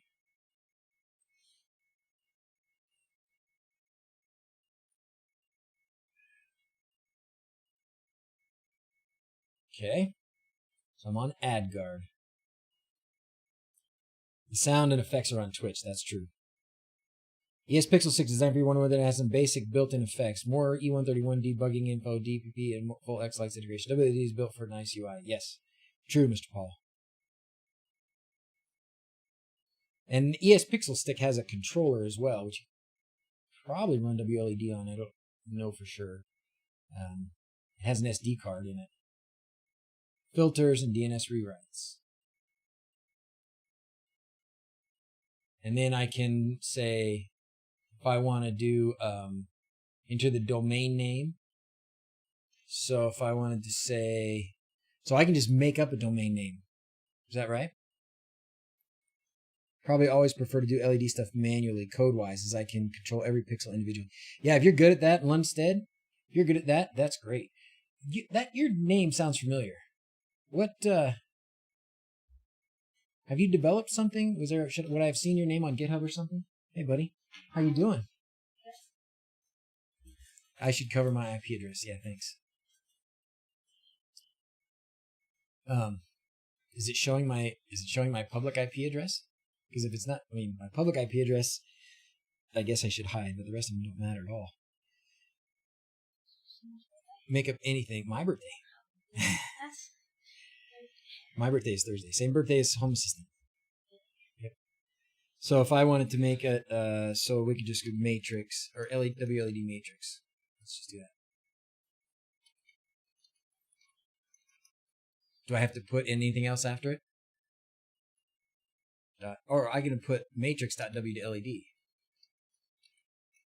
wLED. And then put the IP address, and the IP address is this.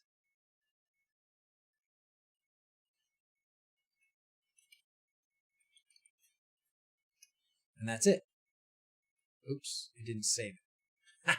Dang it. Dang it. Because I clicked off of it.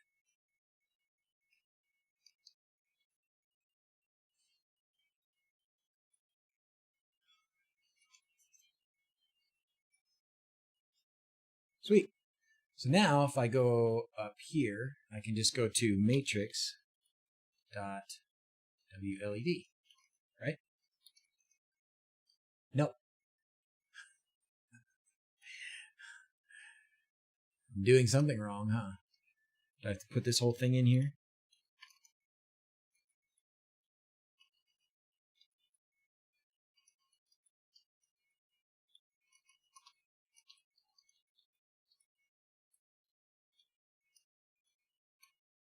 Yep, there it is.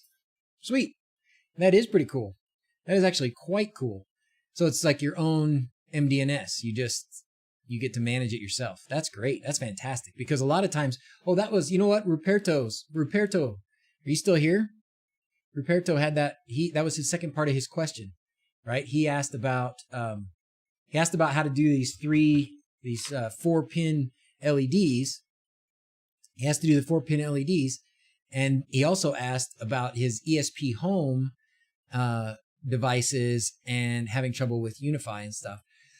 So that would be one way to fix it, because the way ESP home works is by default, ESP home wants to go to the name of the device. So it will make a device called like bedroom switches.local. And when you try and update, if you have not set in the config here a specific IP address, a static IP address, then it will try and go to bedroom switches.local. And that doesn't always work for every router. I certainly have trouble with that quite a bit.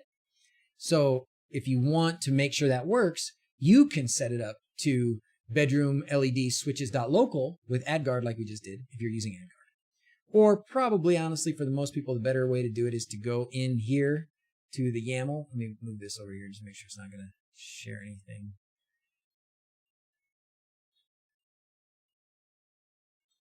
Yeah, that's not the one. Let's find another one. Yeah, here. Go in here to the YAML and you set a manual IP address like this. So you do have to use your gateway, which is the IP address of your router, and then the subnet. And then the static IP address is, I would go ahead with whatever your router already assigned to that device and also reserve it in the router. But then, well, I guess you don't have to reserve it in the router if you're going to set it here. So anyway, set it here. And that is how I get past it trying to go to shade.local. If shade.local is not working, go in here and set a static IP address, and then it will go to this IP address instead. All right? And as long as your router is not going to give that IP address to something else, you're in good shape. If you enable the web interface on it, you can just compile and upload the new firmware with the new name. Oh, right. Like, well, that one's not turned on, but yes, you can go like this. And now you can do an OTA update, and you can upload a new binary file right there, right? Yes, you can. Barry's here. Hallelujah. How's it going, man? So, Ruperto, that was for you from like an hour ago. All right. We're learning some stuff today. We're getting some serious learn on. If you enable the web interface on it, you can just compile. Oh, that's what you just said. Okay. Set it up for Home Assistant. Has.home. I could. Any reason why my MDNS address for Home Assistant stopped working? Router, Timbo. That's what I think. It was working fine last week, but now I get a page cannot be displayed. Did you, now, so the first thing I think is your router. Did you do anything else? Did you do anything like, what's that? Like, DuckDNS and all that? Because sometimes if you've changed it from HTTP to HTTPS, That might be why.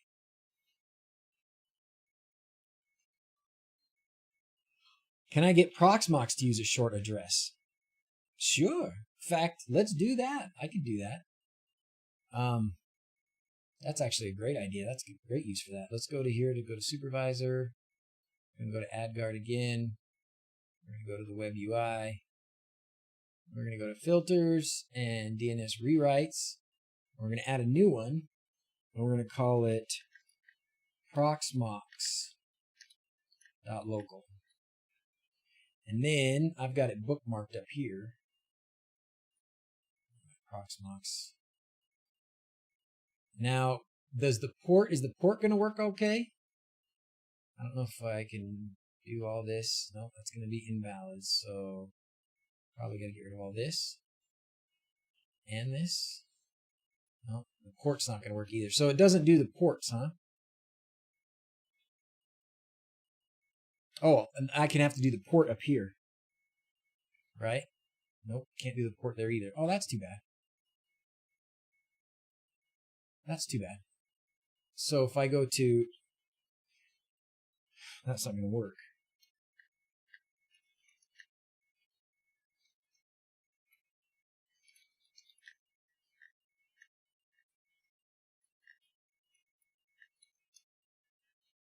It's not going to work if I don't have all the other stuff in there.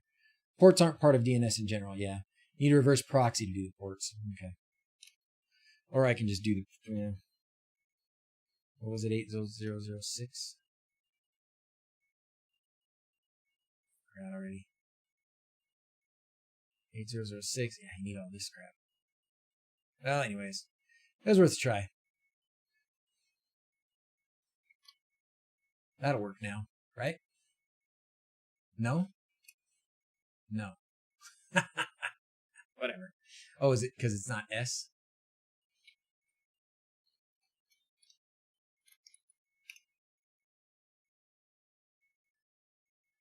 Yeah, there it goes. HTTPS, you knucklehead. Thanks, guys. Nginx Proxy Manager add-on will do that. Yeah, that's probably a better way to do it for that one, for sure, because then you can do all these ports and stuff. But anyways, that was a neat little trick. I didn't know that was there. I'm going to take that one off because it doesn't really help me. But, yeah. There you go. So, yeah, it's just that easy, right? It just works like no big deal. Home Assistant 115. Oh, let's talk some more about Home Assistant 115 for a few minutes, okay?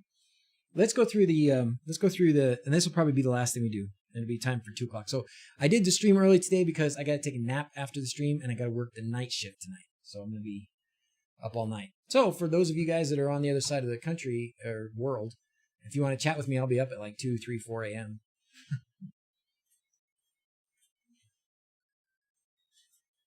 I'll just be at work.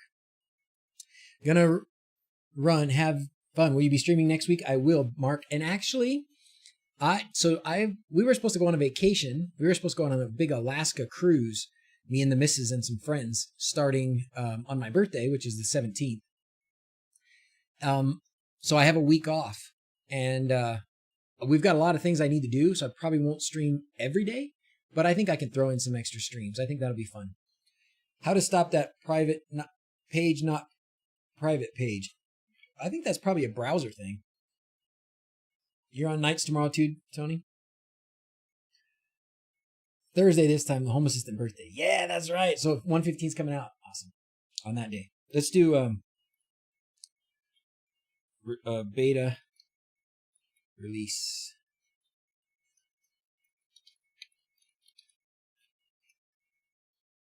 Home Assistant beta release notes. So I usually get my release notes by going to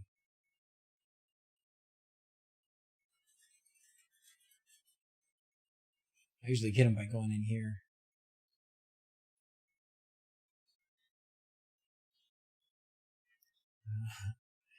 But now I can't because it's usually right here when you have to update. How do I go to the beta release notes? Thank you, RC. Thank you. Thank you, thank you, thank you. Thank you, Frank. All right, let's check out these release notes. So, the first thing... Okay, so this is talking about the You encounter issues. This is how you report them. These are some to-do things that are on the list. Okay, let's start with this thing, because this thing's pretty cool. And we haven't talked about it yet. Media browser. Media players are now able to offer a media browser. This allows you to browse through the available content for the media player. We also added a new media panel. This panel can be used to browse your local media. If you create a directory called media in your configuration directory and add some media files in it, you can now play them from Home Assistant in your web browser. I've done it. It works awesome. There's also support for other integrations like Netatmo and more on the way. Are there more sources? You can also select another media player and use it to browse and play media on that media player. Ooh, that's cool. And I've used the Spotify one with this as well. So let's do it. Let's do it. Okay. The media player browser looks like this. So in order to get this, I had to go to my file tree and right here make a file called media. All right. You just have to go make it. I spy Dawson. Hello there, Dawson. They said hi. Hi. There you go. Hi. Okay.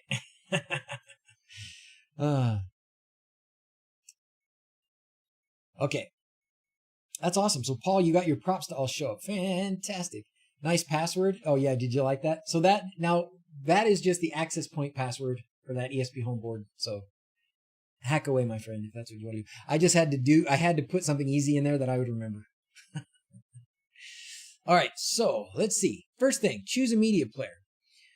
The ones that are listed here, this actually is not listing the Amazon Echo ones, but it is listing my Spotify account and my Google devices, or this particular web browser, which will play things on the speakers connected to this machine. So if you're looking at it on your phone, it will connect or will play it off of your phone speakers. If you're looking at it on your PC, it plays it on your PC. And then these are Google devices. So this is the Office display. So this is my little Google Home hub here. And I can probably point this camera back around there. There it is. That's my brother. That's my sister back there. Oh no, that's my daughter. That's my brother. That's Grace and Holly and the twins, and that's a sister-in-law and her new baby. Okay. Anyways, I can do this, and we're going to totally get copyright strike. But if I play this,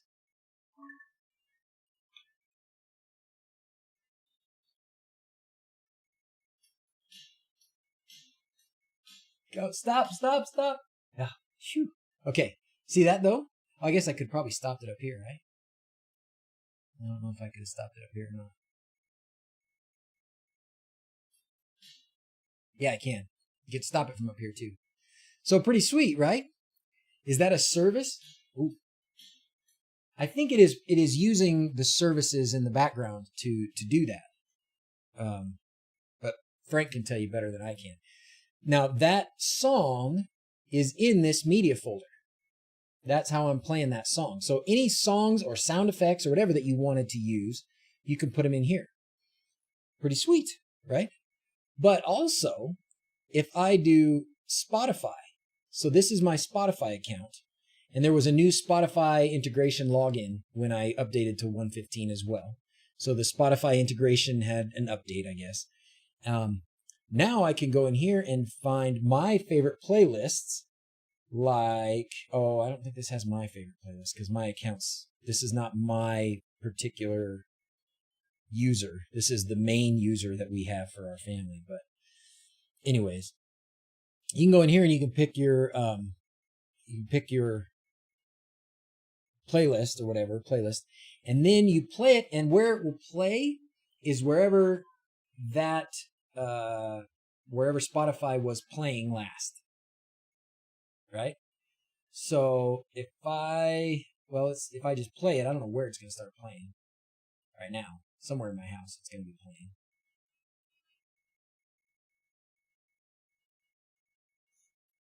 Somebody now is getting some Johnny Cash out there in the world. But if I go to, I think is this one logged into me? I don't remember.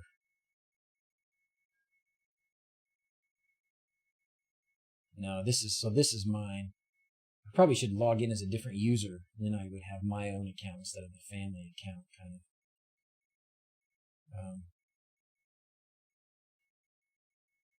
There is a way to change this too. I can't remember what it was. What if you hit choose player? Well, yeah, you hit choose player and you get these options.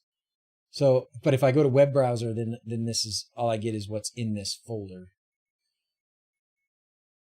I can play on the web browser. I can play to these other things, but Spotify. This is modifying what your Spotify account is playing, but where your Spotify account is playing is going to be dependent on where you played it last. You still need the old school for the sequence. I don't know what that's about. Keaton's here. Hey, Keaton. How you doing, man? How you doing?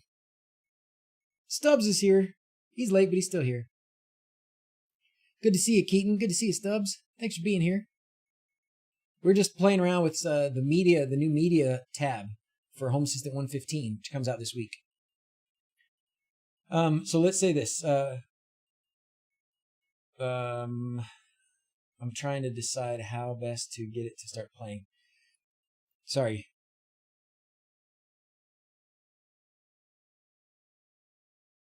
Okay, playing Spotify.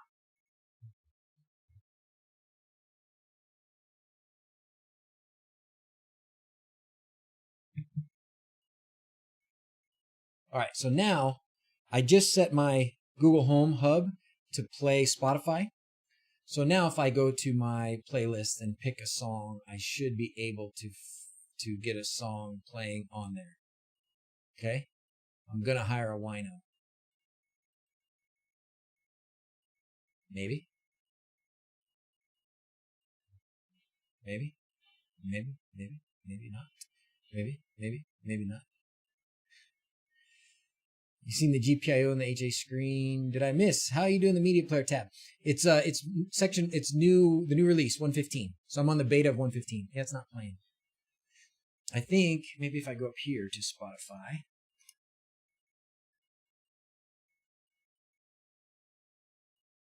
And then make sure that I'm on the right profile. It should log me in a second. Open media player. Yes.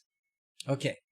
Listening on the garage. Okay, so right now it's playing on a speaker out in my garage. So this is where I can change the speakers, and I can put it on this web browser, and that'll be fine. Now if I go back to my media browser here, I can play the song. It'll play on this computer.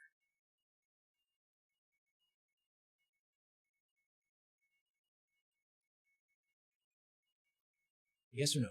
I came crawling home. Yep, last there it goes. night, like many nights before. It's a great song, by the way. Finally made it to me. Yeah, you should listen to it on your own time when I'm not going to get a copyright strike for it, but it's a great song. I'm going to hire a wino to decorate our home. Great song. Oh, it's 2 o'clock. It's time for the shades to come up. Scared me a little. That's actually a pretty good signal. We'll sign off here in a minute. So that's kind of a little bit funky, but at least if you've got Spotify playing where you want it to play, and unless I'm missing something, I don't think you can select where you want Spotify to play from here. But once you've got Spotify playing where you want it, then from this media tab, you can scroll through and figure out all of your Spotify playlists and play them. But again, as I said, you can also go to the media folder and play on whatever media player device. I don't know why the Alexa ones aren't showing up. Oops, sorry, I said that out loud. All right. Wish I was there. Wish there was a way to select. Yeah, maybe at Kafar. Maybe there will be eventually. How you doing, by the way? I don't think I said hi to you. By then you're already in Spotify. Yeah, that's true. That's not the point. The point is what you can do, not how useful is it. All right, let's call the kids up for sign off. We'll go through this again. I'll probably do a stream the week after the birthday week at some point, or maybe even next weekend, maybe next Sunday we can do some more on just this. But those are pretty cool. I did not play with tags very much, so I'm going to kind of experiment with tags. That's a new thing. This month of What the Heck is really cool because it's fixed a lot of just really weird annoyances in Home Assistant and things you're like, why in the world is it that way? They fixed a whole bunch of things. So we can go through a bunch of those things. These I want to experiment with. New action, wait for trigger. If I understand this right, this wait for trigger action, there are times when, in order to do something like an actionable notification on a device like your phone, you needed to have two automations. You have one automation, and then the action for that automation, well, you have one automation and it gives you a list of all these things, right? And it depends on which buttons you press. And then you press one of those buttons and that would activate another automation. Each of those little buttons had to have another automation. I think that this will do away with that need for a second automation. It's got other uses too, but at least in that, that's the first use case that came to mind for me. But basically it's wait for a trigger. So you start an automation and it gets to a point in the action, which is a script. Actions are scripts, so they'll all go in order. So it gets to a point in the action and it waits for you to put the input in. Or potentially, like in this case, it waits for a binary sensor to turn on. Or maybe it waits, I don't know if it can wait for a sensor to get to something. I'm not sure exactly. And you can set a timeout so that if it doesn't happen in that certain time, it will just go ahead and continue on. So very cool, right? So that's wait for trigger, which is a new action that you can use. So that's going to be pretty neat. Got to try and play with that. This I thought was really awesome too. For all of us that suck at writing templates, I think this is our best answer for the non-template writers out there in the world. Prior to this, which is conditions on triggers and conditions on entity attributes. So forever, it's just been on entity states. So an entity has the main state, on, off, cooling, heating, home, away, it's got a main state. But then that entity may have several other bits of data that are connected to it. Like temperature and humidity and time and uptime. And there's a lot of other attributes that are not the main state. They're the other attributes. Now, in the past, if you wanted to suck those out for an automation trigger or for a condition, you needed a template. And you basically had to tell it, go into this entity down to this level and grab that attribute, right? And it had a bit more formatting to it. That was maybe a little bit tougher for a lot of us. Now, we can just do the entity ID and then the attribute, list what the attribute is, and then list what you want that attribute, to be if it's a certain level or whatever, right? How awesome is that? To me, super awesome. Super, super awesome. I don't know much about this one yet. Helper entities directly in your automations and script. Shorthand notation for template conditions. I don't know what that's going to do. So there's more stuff here that I don't know about. Calendar card. I could promise the user's calendar panel also be... Ruperto! I just bought 500 LED strings on my project in Christmas.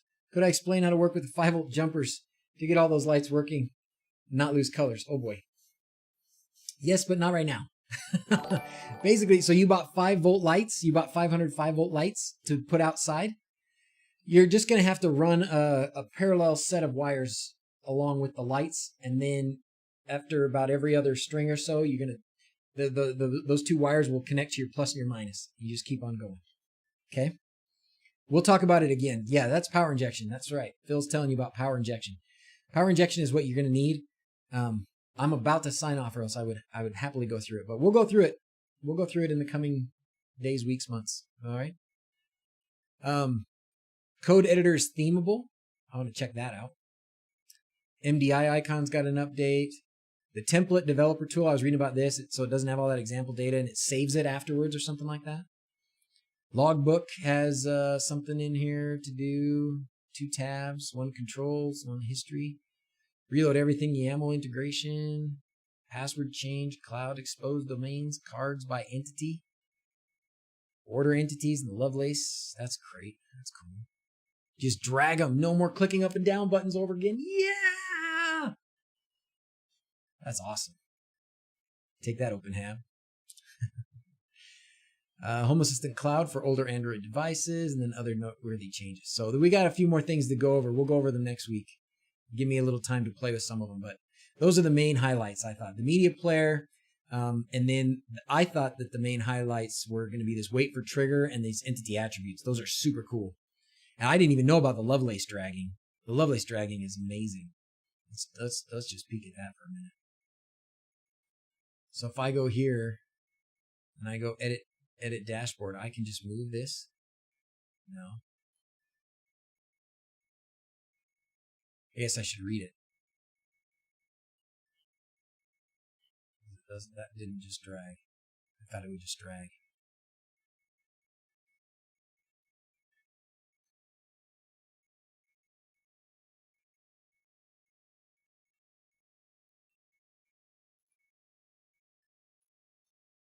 Edit a card. Oh, okay. Oh, it's in the card.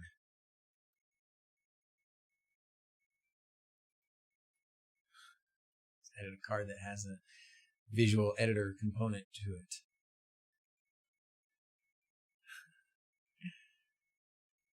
Okay, this one. No. So you can drag and drop these. Okay, like that. That's what you mean. Is that what you mean? How long was the soldering iron discussed? Grand total of about 3.5 minutes. But I'm going to put out a whole video on it probably this week. Pretty close to done. Entities, not cards. Yeah, sorry. Did I upgrade to the beta version? Yes, Harold, I did. Hey, James, I was looking at your pictures, your bird feeder. Cards need that drag too. I'm sure they'll get there. What you got there, Frank? New options and features. Max, exceed, log level. Is this for somebody else? It's for somebody. The TS100's rock. Yeah, the TS100 is awesome. How's it going, Ace? Thanks for power injection link video. Oh, good. Somebody posted a power injection link video. Oh, good. That's a link to X Essentials E10 power injection made easy. Oh, thank you, Phil. Thank you. Okay, let's call the kids up for sign off. Thanks for streaming. You're welcome, Timbo. Thanks for being here. Ruperto, thank you for the tips, and thank everybody for the tips and for the re-sign ups and the Twitch subscriptions and all those good things.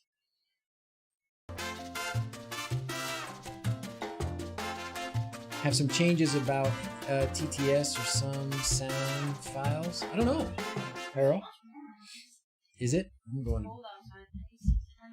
Nice stream. Thank you, Quindor. All right, guys. How's it going? Oh, Zofe, how you doing, baby? All right. How's the bug? Oh, you know what, Sir Goodenough? I will give you an update on the bug. So, you know the bug, the battery has been the problem, right?